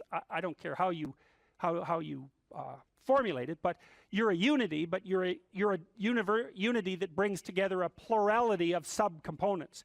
And part of the constraints on how it is that you lay out your interpretation of the world is that you have to satisfy those internal subsystems, right? So you're the ego, but it's more like you're the captain of a ship full of people who are rowing. You got to keep the people rowing. You're not tyrant. You're not omnipotent tyrant of your own destiny. You're constrained by the nature of your own being. And so you have to provide yourself with food, and you have to provide yourself with shelter, and you have to provide yourself with water, and all of these things. And those are demands that are laid on you by the nature of your internal processes. And of course, how they lay themselves out as demands and what the appropriate solutions to that is, to those problems are, is debatable infinitely. But you can see the constraints stack up. You have to satisfy your internal constraints. So they have to be brought into a unity. That seems to happen, at least in part, between the ages of 2 and something like between the ages of birth and 4 years old, maybe even 2 years old. You bring yourself together into something that's sort of functioning as a unity. Then you have to turn that unity into a unity that can function in the social world with increasing breadth. And that unity in the social world has to be a unity that can function inside the natural world. It's something like that. So you're stacking up these games into a hierarchy of increasing complexity. And one of the questions that emerges from that is, well, what should be at the top of the hierarchy? If it's a hierarchical structure, it has to be a hierarchical structure, because some things have to be worth doing more than others, or you can't act, which is another thing I really don't like about the postmodernist ethos, because it claims that value structures are there to eliminate, to exclude and oppress, and never once notices that, well, yeah, fair enough, but value structures are also there so that you know which way to walk, because you can't figure out which way to walk without saying that that direction is preferable to that direction. So you're stuck with the damn things. And they do exclude. Obviously, category structures exclude. The question is, if you're going to have a value structure, how is it that it should be constituted? Well, I already described some of the constraints. Like if your value structure is perfectly functioning except that you don't get enough to eat, that turns out actually to be a fatal problem, right? And it might be, you can run into all sorts of fatal problems. You're too lonesome. Well, it means let's say that your value structure is too narcissistic. There's lots of reasons to be lonesome, but that might be one of them. Or you're too timid or something like that. Like you're going to be informed by your own internal biological mechanisms when the value structure that you're laying out in the world is insufficient to keep itself propagating across time. And some of that's just you, and some of that's other people, and some of that's the natural world. Constraints galore. And so in the face of all those constraints, it's absolutely unreasonable to say any old solution goes. Just try it. Generate a random solution. Run it as a simulation in the world. And see how many slings and arrows come your way. There'll be plenty. And you might say, well, I don't care about slings and arrows. It's like, yeah, no. That's a claim you don't get to make. So, okay, so you're being informed internally as to the nature of your value structure. You have to specify where you are. You have to specify where you're going. You have to integrate all your underlying biological mechanisms into that schema. It's something I think that's actually kind of weak about the Piagetian ideas, hey? Because Piaget, I'm a great fan of Piaget, but Piaget tended to think that the child came into the world with nothing but a set of reflexes. I mean, that's his technical claim, and that you bootstrap off those reflexes, and I think it underestimates the degree to which the child comes into the world as an already prepared unit. And I mean, he just thought of those things as so self-evident that you don't need to talk about them, but that's actually not true. You do need to talk about them. We know, for example, that if you provide children with food and shelter, and adequate food and shelter, but you don't interact with them socially, almost all of them die in the first year, right? It's not optional. Touch is not optional for children. Attention is not optional for children. Play is not optional for children. So it isn't just like, well, the child comes into the world with a set of reflexes and can adapt to any old environment. It's like, no, the environment has to be structured in a certain way or the child will die. And it's very interesting when it comes to things like play and touch, because you wouldn't think of those as fundamental necessities, right? But it turns out that they are. If you deprive a child badly enough of play and touch in the first 3 years of their life, even if they survive, what comes out at the end of that is often something that's like barely recognizable as a functional human being and cannot be repaired after that point. And that experiment was done with Romanian orphans back in the 90s. So it was an ugly situation, to say the least. Okay, so now you take these underlying biological systems and maybe they aggregate themselves into something that vaguely looks like your temperament, your 5 temperamental dimensions. So maybe if you're an extrovert, you're dominated by the dopaminergic system, just like you are if you're high in openness, and if you're high in neuroticism, it's mostly that you're dominated by anxiety systems and systems that mediate emotional pain. And if you're agreeable, you're dominated by the function of the underlying maternal/care affiliation systems. But so you could say, well, you've got a multitude of fundamental biological predispositions that manifest themselves as implicit stories, something like that, and they organize themselves into the primary temperaments, and the primary temperaments are biasing factors that determine in part the nature of the interpretive structure that you're going to lay out in the world. It's not entirely determined by your temperament. We know that personality is only predicting something like, let's say, 10% of the variance in most complex social outcomes. And the other elements are, well, temperamental as you might be, you still have to get along with other people and the world. So you come in with these internal biases, but they still have to be modified extensively by your social and your natural surround. Okay, and then you develop your routines from the bottom up, as Piaget pointed out, and sometimes from the top down, because now and then you can think yourself into a radical transformation. But mostly what you're doing is building the micro units of your interpretive schemas and your behaviors and aggregating them into higher order structures that you can then tag with higher order abstractions. And we talked about that. You can't tell a 3-year-old to clean up his room. And the reason for that is those are empty boxes as far as the kid's concerned. Clean?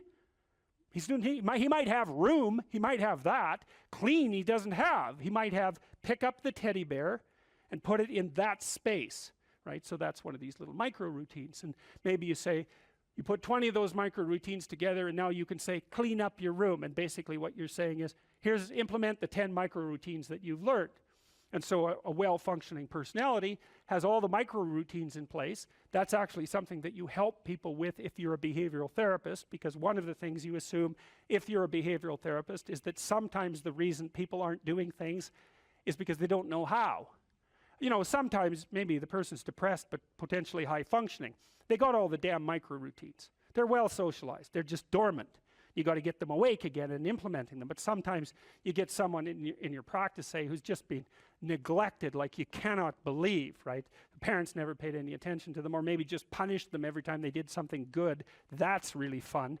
And then, you know, they didn't make friends, and so they're really, really vague and poorly articulated. And so then what you do is you work at the bottom of the micro routines and get them to practice building up all these little attributes that they didn't build up. And you know, one of the things you can think about in terms of character development is, so now maybe you understand something about your own personality. You might say, well, what could you do to improve your personality? And the answer is develop some of the micro routines on the other side of the personality distribution. So if you're disagreeable as hell, maybe you could start learning how to do nice things for people. And that actually works, by the way. So if you take disagreeable people who are depressed and you get them doing nice things for other people, their depression tends to lift. But then by the same token, if you're agreeable, then you should practice doing some things for yourself and being more tough-minded in your negotiations. And so you can sort of place yourself on the personality trait distribution. You know, you're extroverted. It's like, okay, man, learn to spend some time with yourself, right? You're low in openness. Well, try reading a book that's outside of your, you know, your sphere of interest now and then. If you're conscientious, well, you should probably learn how to relax occasionally, and so forth. So you can, I think partly what you're doing as you're developing your personality is not moving the mean much, the average, where, you know, where you're located, but you're extending the standard deviation so that you're a bigger bag of tricks than you were before. And I think you can practice that consciously. It's like, you're hyper orderly. It's, well, get a dog, you know. Dogs, they're messy, horrible things, you know. It's just what you need if you're hyper orderly, because they're going to leave hair everywhere and force you to live with it. When I talked about hierarchies, now it's very important where you are in your hierarchical position with regards to other people in relationship to your mental health. And this is a really important thing to understand, because you have an ancient counter in your brain, and that was the point of the biological comparisons, and lobsters being one set of comparisons, but not only lobsters. We know perfectly well, animal behaviorists, people who know their neuropsychopharmacology, know perfectly well that the serotonergic system operates quite similarly across most animals with complex nervous systems, and one of the things that it does is track relative status position. And in birds, wrens, which is another example I used, a lot of it is power.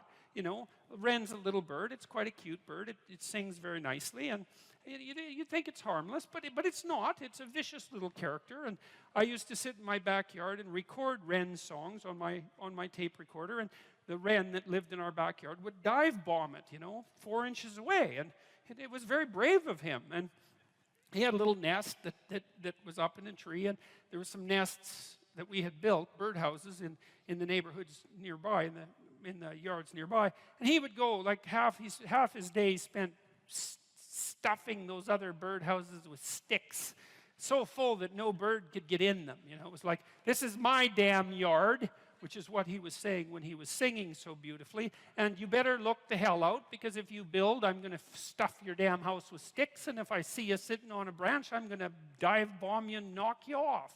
And that's power, and that's what wrens do, despite the fact that they're cute. And chickens do the same thing. There are pecking orders among chickens, and virtually every animal. Wolf packs organize themselves into hierarchies, and chimpanzees organize themselves into hierarchies, and like, there are rat hierarchies, and hierarchical organization is the rule among animals that live somewhat socially, and even those who don't, that occupy the same geographical territory. There has to be some way of organizing access to relatively scarce resources that doesn't result in chronic combat. Because chronic combat, well, look, you're wren A and you're wren B, and you decide to have it out, so you peck yourselves half to death, and you're wren C, and so you got a little bit more patience. You just wait until those two wrens beat each other to death, and then you move in. It's like it's a stupid solution. It doesn't even work for wrens, let alone people. And so, you know, the wrens announce their prowess, and they do that with the quality of their song and their displays, and they indicate to one another who shouldn't be messed with, and then there's a minimum of combat. And you could make a pretty good case that that's power, that's power. But like, it's not like wrens get together and build like wren apartment houses and then go out on collective worm hunt insects, I guess, collective insect hunting expeditions and bring them all back and distribute them, and, or make insect farms so that there's more insects for all the wrens. They haven't got that far, you know. They're competing in a zero-sum game. And that isn't what human beings do. We figured out how to not have zero-sum games a very, very long time ago. And it turns out that if the game you're playing isn't zero-sum, right, which means that there's only a finite number of resources and everybody has to fight to the death for them, and some are going to get the lion's share and others are going to starve. If you're not playing a zero-sum game, then you can learn to cooperate and compete in an intelligent and civilized manner, and all of a sudden, there's more than enough for everyone. Now, still, some people are going to have more than others, you know, but there's nothing. How are you going to stop that? And do you want to? Like, do you want to only know what, do you want to only be allowed to know what everyone else knows? You don't get to know anything that anyone else knows, because it's got to be equal. You want everyone to be exactly the same amount of attractive, you know, and if you averaged attractiveness overall and you only allowed each person to be as attractive as the average person, there'd be not much attractiveness left in the world. And it seems to me that that would be quite the loss, you know. And strength, you're not allowed to have any additional strength or ambition or talent or let's say athletic ability. It's like, or artistic ability. I mean, aren't we kind of happy that there's massive inequality in the distribution of talent? I know it's harsh and hard, but you can't expect everybody to have every talent that there is, and it would be a hell of a sacrifice if no one got to have any talent, because it wouldn't be fair. And so I don't get the whole equality of outcome thing. It isn't going to work. There aren't that many geniuses, you know. We want to exploit the geniuses and get them to work for us. And if the price is that somebody has more than you do of something, well, suck it up, for Christ's sake. Well, Jesus, seriously, man. It's like, look, how much more do you have than most people have? You know, you need to make $30,000 a year to be in the top 1% of the socioeconomic distribution worldwide. You know, you always hear about the 1%. Right, the evil 1%. And they churn, by the way, because it's not the same people all the time. It's like all of you here are in the evil 1%, and you think, well, that's not very fair, because I was really only talking about within my country. Well, that's convenient for you, you know. It makes it really, really convenient argument for you. It's like, well, all those other people, those foreigners, they don't count. If they're poor, who the hell cares? It's the Australians that matter. You know, and so, no, that's a non-starter. You know, and by historical standards, you're doing a hell of a lot better than the top 1%, I can tell you that. I read a nice article by a coalition called Human Progress the other day, and they were comparing the typical middle-class person who lives now with Rockefellers in the 1919s, and say, well, would you rather be a middle-class person now or Nelson Rockefeller in 1919? And the answer seemed pretty damn clear that, well, you know, if you were Nelson Rockefeller, then you would have been richer than anyone else. And there's something to be said for that status, right? Because people do like to have more than others.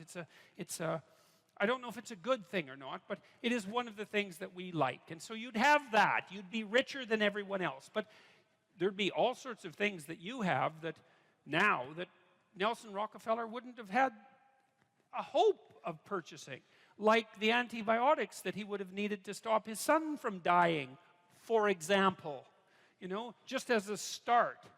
And so I think this complaint about inequality. Look, no one likes inequality exactly. You walk down the street. This is why I always get a kick out of people who protest. I'm against poverty. It's like, really? You're against poverty, and you think that's a unique enough attribute so that it was worth your time to make a sign that said that you were against poverty and show other people. It's like, I've never met anyone that was for poverty. You know, you walk down the street with someone who's pretty well off, you know, and they've got 1920s spats on and a bowler, and they're feeling pretty damn rich, and a Stockster certificate sticking out of their back pocket, and, you know, there's a homeless person there, and they give them a good kick, and they say, the more poverty, the better. It's like, no. You know, when people walk down the street and you see homeless people, and they're often, homelessness is a complex problem. Like, you think, well, homeless people are poor. It's like, yeah, man. That's like one problem they have out of 50. And like, I've worked with poor people, you know, in my clinical practice, and poor in multiple dimensions. And many of them, you gave them money, they were just done. Especially if they were like alcoholics and cocaine addicts. As long as they were broke, they had some hope of living through the next month. But as soon as their unemployment check showed up, man, they were face down in the ditch 3 days later, right? Nothing but cocaine and alcohol with all their idiot friends for 3 days. And then they'd show up back in my practice saying, you know, God, I relapsed again. I said, well, what happened? Well, my money came in.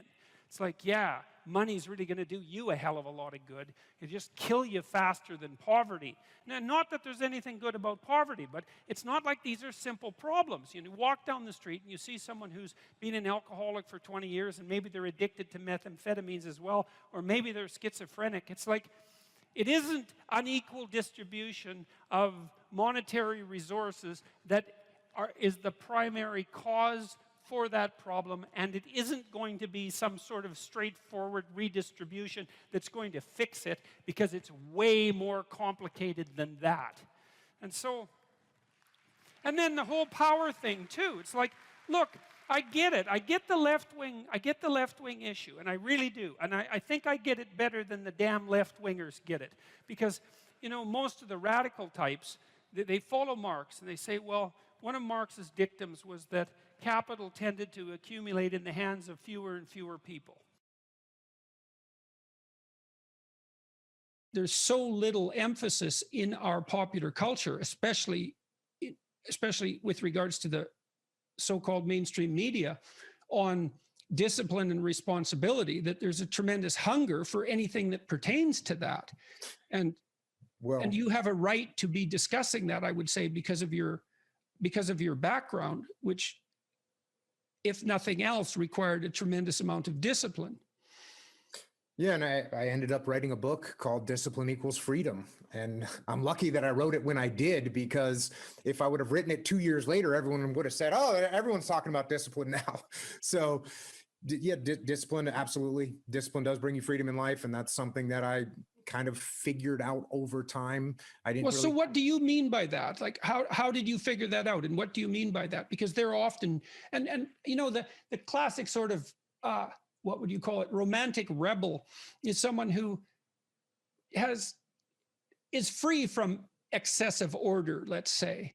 They see freedom and discipline as antithetical, rather than seeing one as a precondition for the other. And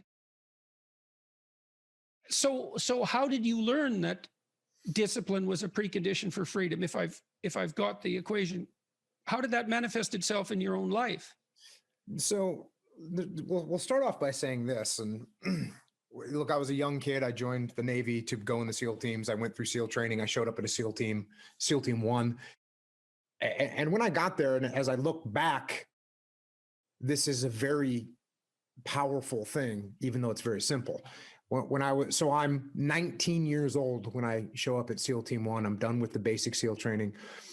And I have a goal in my head, which is this. I want to be a good SEAL. Mm-hmm. That's what I want to do. That's like, I don't know about anything else. This is what I want to do. That. I want to be a good SEAL. That's what I want. I want to be a good SEAL. And so as a 19-year-old with all kinds of energy, and we haven't talked about my childhood yet, but I was kind of like a very rebellious kid. When you talked about seeing a kid that looked like you could have handed him a club or a battle axe and he would have probably been feeling a little bit better, I was like that. I was constantly looking around for a club or a battle axe because that's what I felt like I needed to do. And it was beautiful because I was running around the woods as a young kid playing Army. And I just went and actually played Army. That's what I ended up doing. So I never really had to force myself into some mold that I didn't want to be into. So I got to SEAL Team 1, and now I just want to be a good SEAL. That's what I want. And so now that starts steering some of my decisions. And for the most part, it steered my decisions in a decent direction. Now, there were some times where, as I look back now, what I thought was a good SEAL was a little bit off, but luckily it wasn't 180 degrees off. It might have been off 30 degrees or 40 degrees. Right. And as I got older and more mature and I figured out more about what that ideal should look like to me, and I could keep chasing that ideal, that was good. But even to be a 19-year-old kid with a 70 or 80 degree corridor to move forward in is not a bad thing. No, it's a gift. It's a gift. Exactly. So then I'm looking around at other SEALs that were older than me and more senior to me and trying to figure out which one of those guys is a good SEAL. Yeah.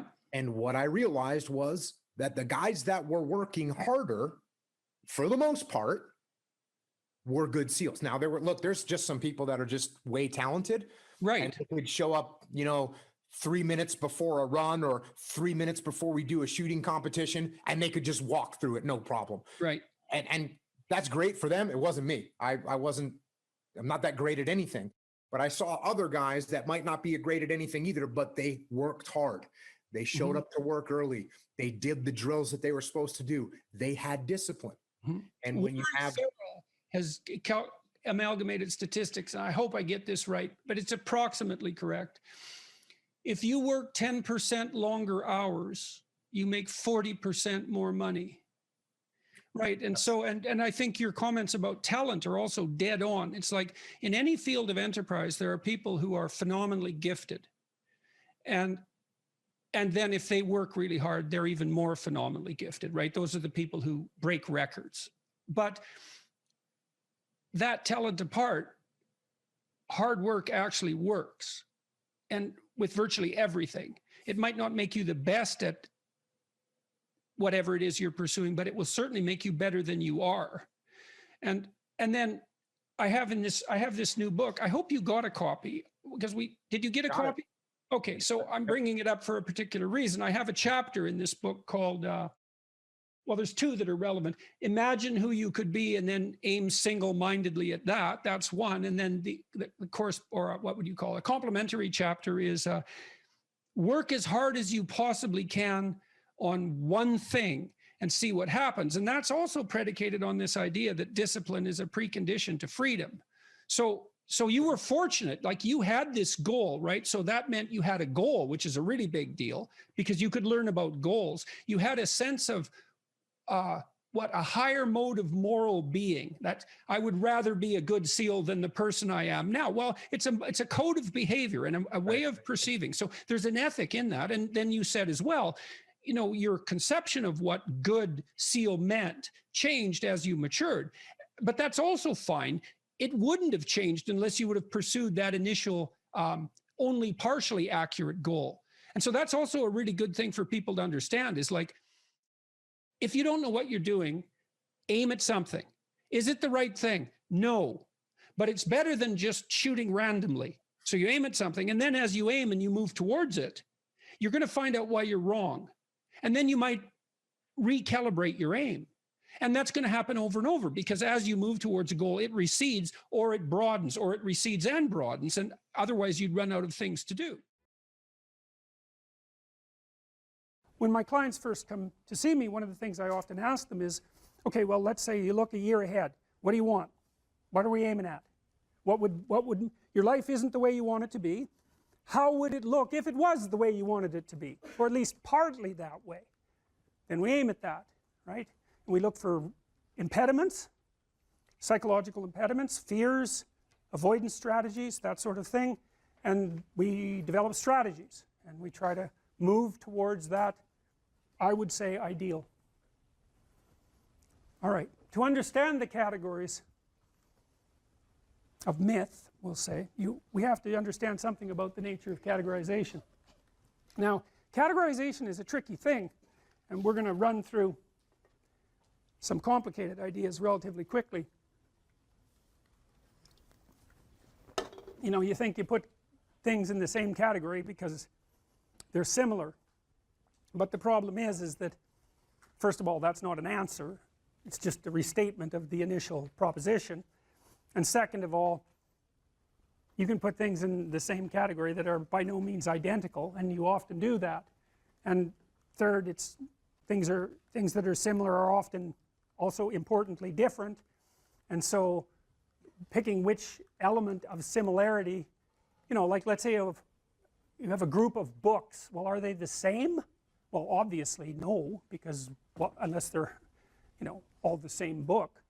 But the category of books is a pretty strange category because the content of the books differs completely. Well, you could still make a group of books and you pick some arbitrary element that unites them and consider that grounds to make a category.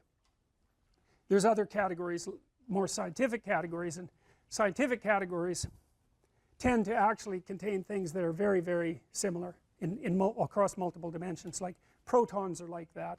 As far as I can tell, there's nothing that distinguishes one proton from another, and the same with electrons. And you know, the set of triangles is like that because you can define it precisely.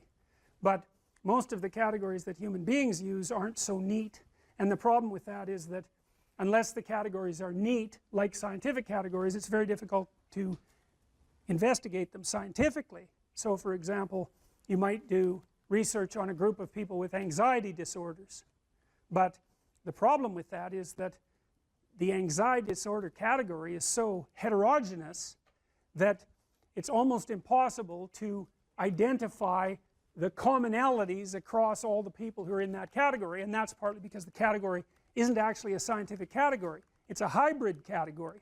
It's a practical category. I can give you an example of that.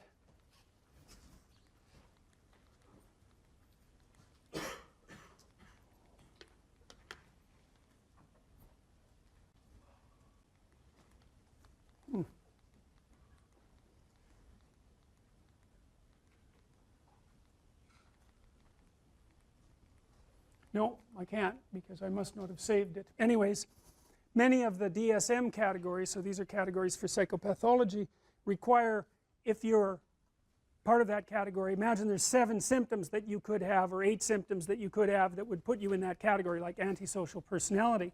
8 symptoms: you steal, you kick, you hit, you bite, you know, you're abusive. I don't remember the categories precisely, but you can be in the category if you have symptoms 2 through 5, and you can be in the category if you have symptoms 6 through 8. They aren't the same symptoms, but you're in the same category.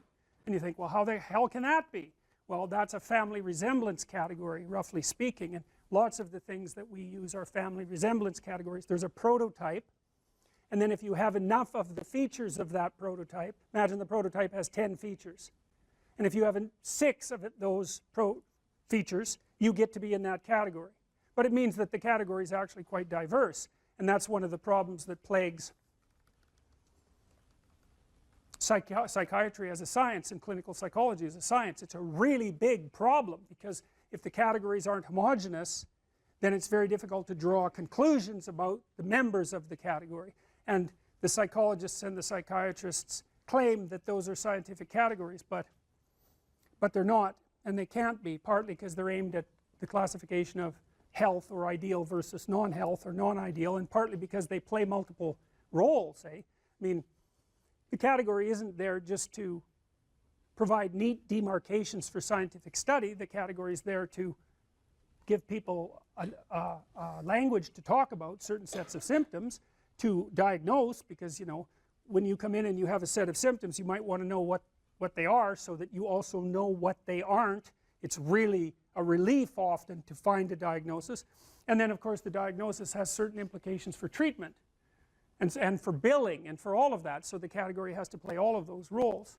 So there's multiple types of category, and the categories that we're talking about in relationship to mythology aren't scientific categories. They're categories about the world construed as a place to act.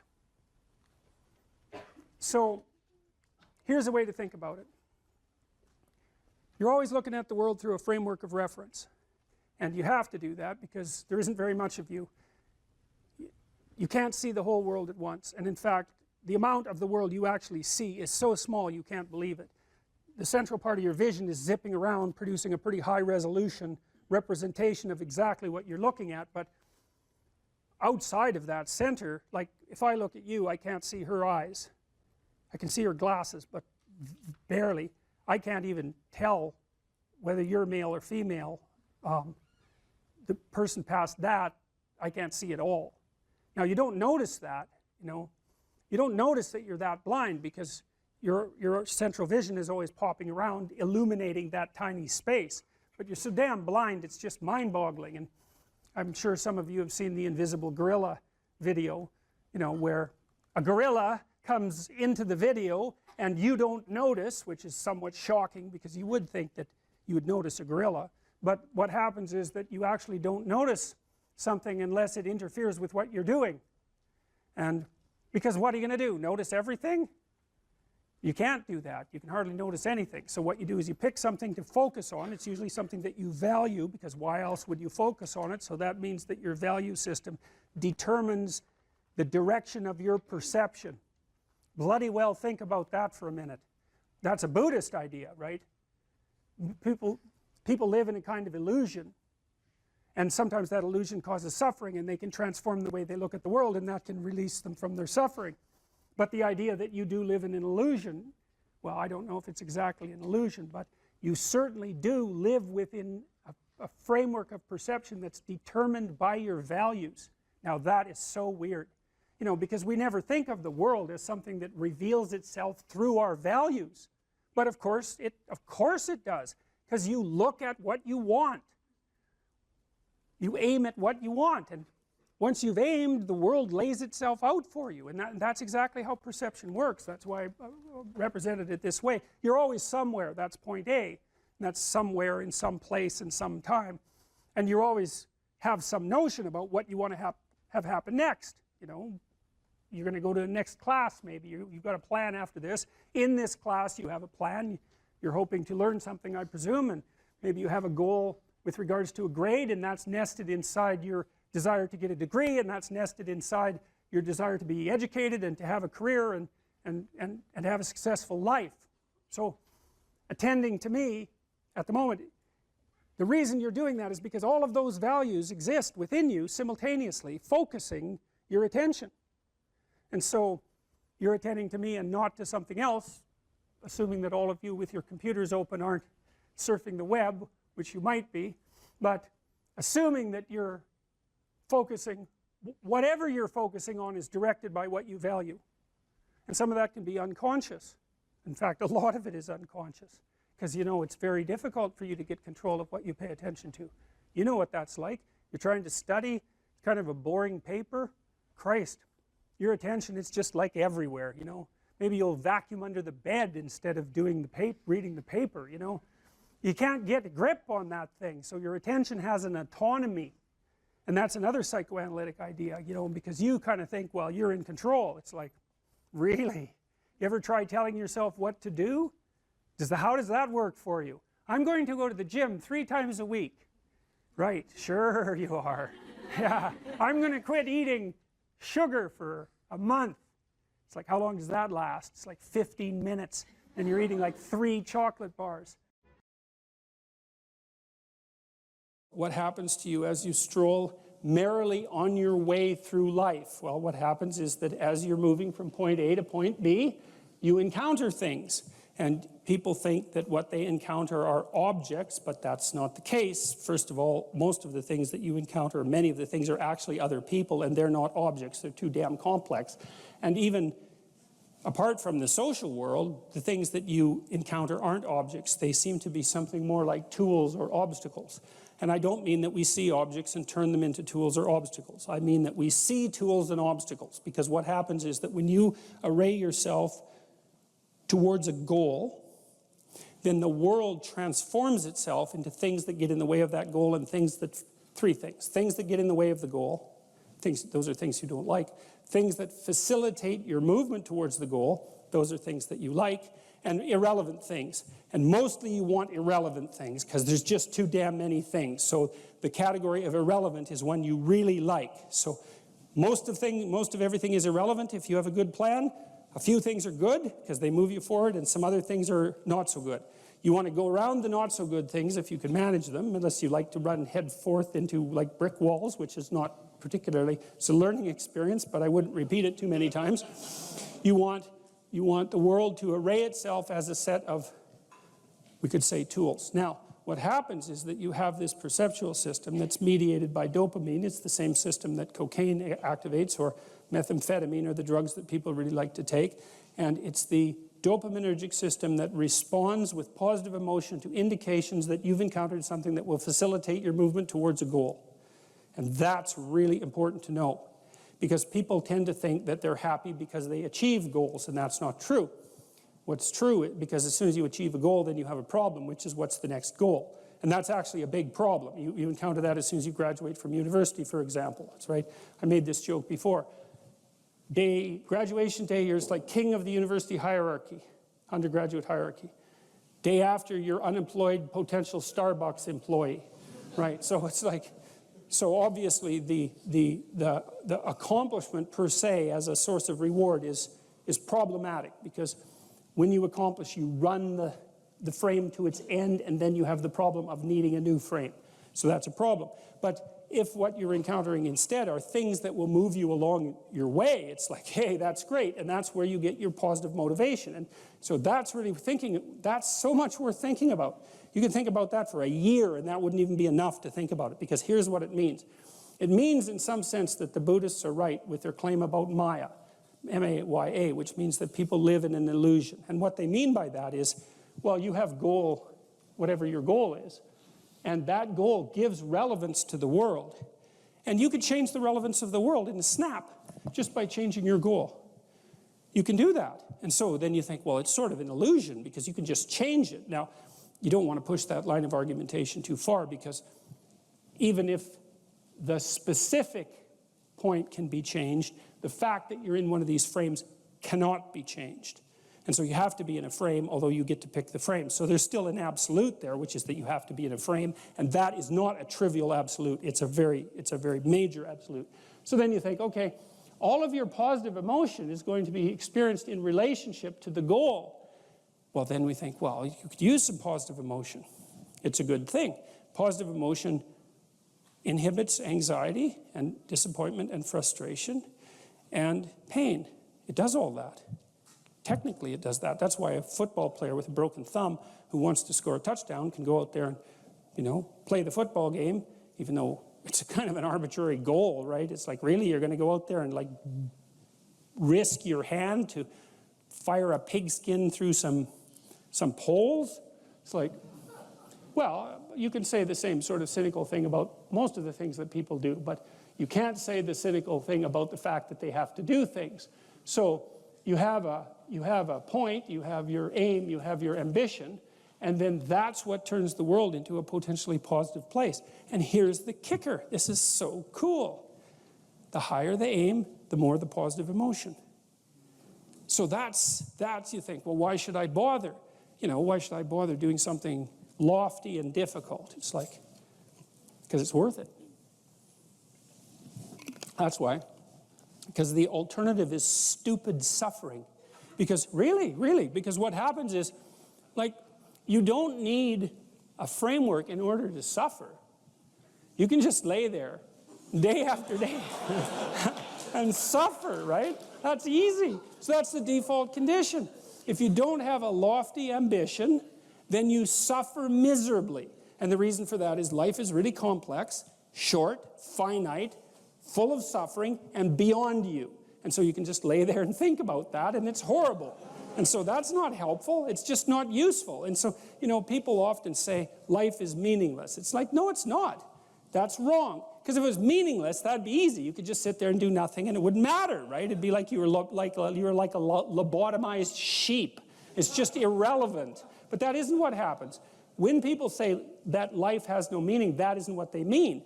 What they mean is, I'm suffering stupidly and intensely, and I don't know what to do about it. Well, the suffering is meaningful. It's just not the kind of meaning you want.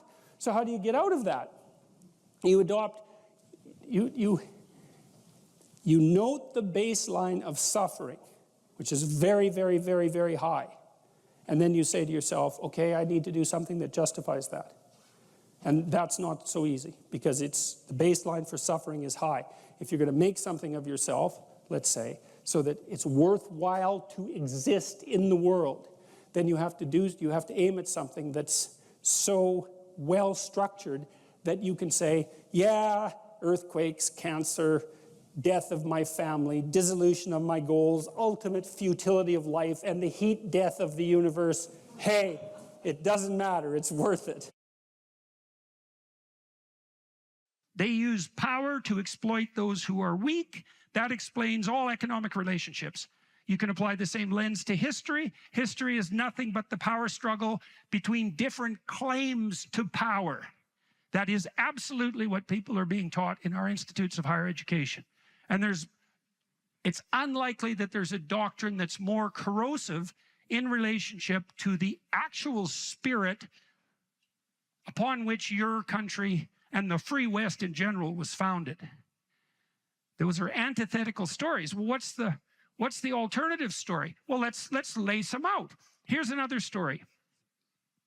Do what you want will be the totality of the law. That's a somewhat mangled quotation from Aleister Crowley, who was a Satanist in the late part of the 1800s. He was like a disciple of the Marquis de Sade. He was one of these people who believed, as you can believe rationally, that why the hell shouldn't I do just exactly what I want whenever I want to whoever I want, regardless of, well, let's say the cost to them. What's the rational argument against that? What if I have power and I won't get caught, for example? If I just get away with what? The untrammeled expression of my most primordial desires. Why not let that be the story? One whim after another. That's the hedonistic story. It's a cacophony, that story, because as you know from your own experience, if you give yourself over to your immediate wants, you're just one appetite after another, right? There's no real coherence there. You basically have the same psychological status as a very badly behaved 2-year-old. Well, two-year-olds are like that. They don't have their fundamental pattern of being and personality isn't integrated yet. And so they're more or less at the mercy of their whims. And a hedonist is a worshiper of his own whims, right? And he's a pagan in that sense, because it's just one damn desire after another. And he might say to himself, well, those are my desires. He might identify with those desires. And that's really, what would you say, the cardinal form of identification in the modern world. I identify with what my wants are, particularly sexual wants. That constitutes my identity. And anyone who gets in the way can go directly to hell. And that's a very pathological mode of being. And there's a variety of reasons for it, not least that it's exactly reflective of the same kind of immaturity that makes 2-year-olds entirely self-centered and driven by instinct. Now, you might say, well, what's wrong with that? You know, when 2-year-olds have their delightful element, you know, they're very enthusiastic, they're very spontaneous, they're kind of alive in a fiery way, but they're completely incapable of taking care of themselves, right? And this isn't a hypothesis. You don't see roving bands of thriving 2-year-olds running through the forest organizing themselves. Well, why not? Well, it's because that short-term, self-centered, whim-dominated possession doesn't allow you to exist in the world. You have to mature. And of course, that's what you're trying to do with your kids as a parent, is you're trying to shepherd them through the process of maturation. Well, why? Well, how about so they have some friends? Because if it's all about them, well, then they don't have any friends. And that goes for all of you too. If it's all about you, good luck with your marriage. If it's all about you, you don't have friends. You might have, if you're a bully in particular, you might have, toadies and thugs who benefit from your use of power, but you don't have friends. If you exploit your customers as a business person repeatedly to redound to your own immediate advantage, you're not going to have customers for very long. Your reputation is going to precede you. You're not going to do well in the world. So what do you do instead? Power is a bad story. It's a corrupt way of looking at the world. It leads to violence. It's generally manifested in service to a narrow kind of hedonism, because why have power unless it's to get exactly what the hell the worst of you wants from moment to moment? If you're not under the sway of some self-centered and relatively malevolent whim, you don't need to use power on other people, because you could just ask them to go along for the journey. And maybe they would. That's what you do when you play instead of when you use force. That's what you do when you invite instead of using force. That's what you do when you establish a vision that other people share instead of being a tyrant. Well, that's what you do if you're mature. That's even what 2-year-olds understand by the time they're 3, when they start engaging in pretend play with a would-be friend. Who's a friend to a 2-year-old? Well, the first thing, or 3-year-old, because 3-year-olds start to become social. Well, the first thing you want to do if you're a 3-year-old is play a game with someone. That's not the same as having your own game, right? If you play a game with someone else, there are some intrinsic rules. Well, what are the rules? Well, how about they get a turn, right? And maybe a generous turn, right? Because if you're going to have a friend and you want the friend to like you, which is kind of like the definition of a friend, and someone who likes you would like to see you again, and that continuity of the desire to see you again and to play together, that's the definition of friendship. It's a sequence of games played with the same person. The game has to be voluntary. It has to be invitational. It has to be reciprocal, right? And so what you're trying to do with your 2-year-old is you're getting them to sacrifice the immediate gratification of their instincts to reciprocity, right? Now, you do something that's a bit more sophisticated than that too, because the other thing you do with children and yourself and with people you love, if you're the least bit sensible, is you let them know that they shouldn't conduct themselves in a manner in the immediate present that compromises their future, right? That's what you mean when you tell your child, don't do stupid things. Well, what's a stupid thing, generally speaking? Something interesting and entertaining in the moment that you pay for, right? And that's the same as an impulsive bad habit in adulthood. It's like the definition of a bad habit. A bad habit is something that works now and not so good tomorrow, or next week, or next month, or next year, or 5 years from now, or 10 years from now. That implies as well that just as the child establishes a relationship of reciprocity with the friend, by starting to understand the future, they establish a reciprocal relationship with their future self. And that's the same thing. So what maturation is, we all know this, maturation is the ability, let's say, to share and to forego gratification, to delay gratification. What does it mean to delay gratification? It means you don't get what the hell you want right now all the time. You have to conduct yourself in a manner that assures communal stability, let's say, and reciprocity. And in the enjoyable sense, you want to be surrounded by friends and compatriots and people who move you forward and people who wish you well, because that's going to be a lot better for you than the alternative.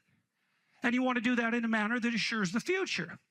The whole higher cortical apparatus that human beings are blessed and cursed with is there to integrate the possessing spirits that might otherwise be impulsive and fractionating, to integrate them into a personality that can act act reciprocally in relationship to others and guide itself as a consequence of apprehension of the future.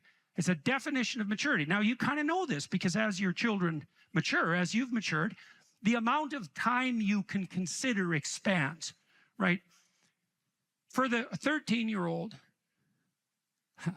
for a 4-year-old sitting down to take piano lessons, half an hour is an eternity, right? For a 13-year-old, 6 months into the future is forever. By the time you're 50, a year is like a week, right? Well, and there's a loss in that to some degree, but there's a huge gain because as you develop, your capacity to apprehend the consequences of your actions across broader spans of time is much improved, and that reflects cortical maturation. And the same thing happens with regards to your ability to manage yourself socially.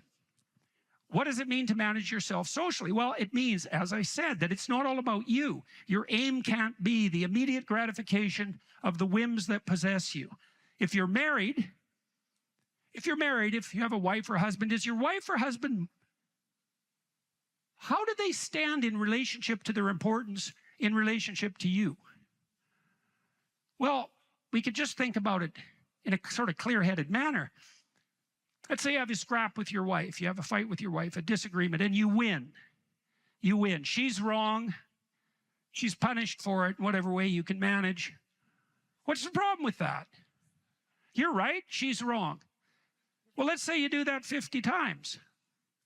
Well, now you're living with someone you always defeat. And so now you're living with someone who's defeated. And what's the problem with that? Well, they're around. Right, and so maybe that's the problem with attaining a manipulated victory over your marital partner. Fine if it's a one-off, but you know they're there when you wake up in the morning. And so is the consequence of your, what? Self-centered, power-based maneuvering?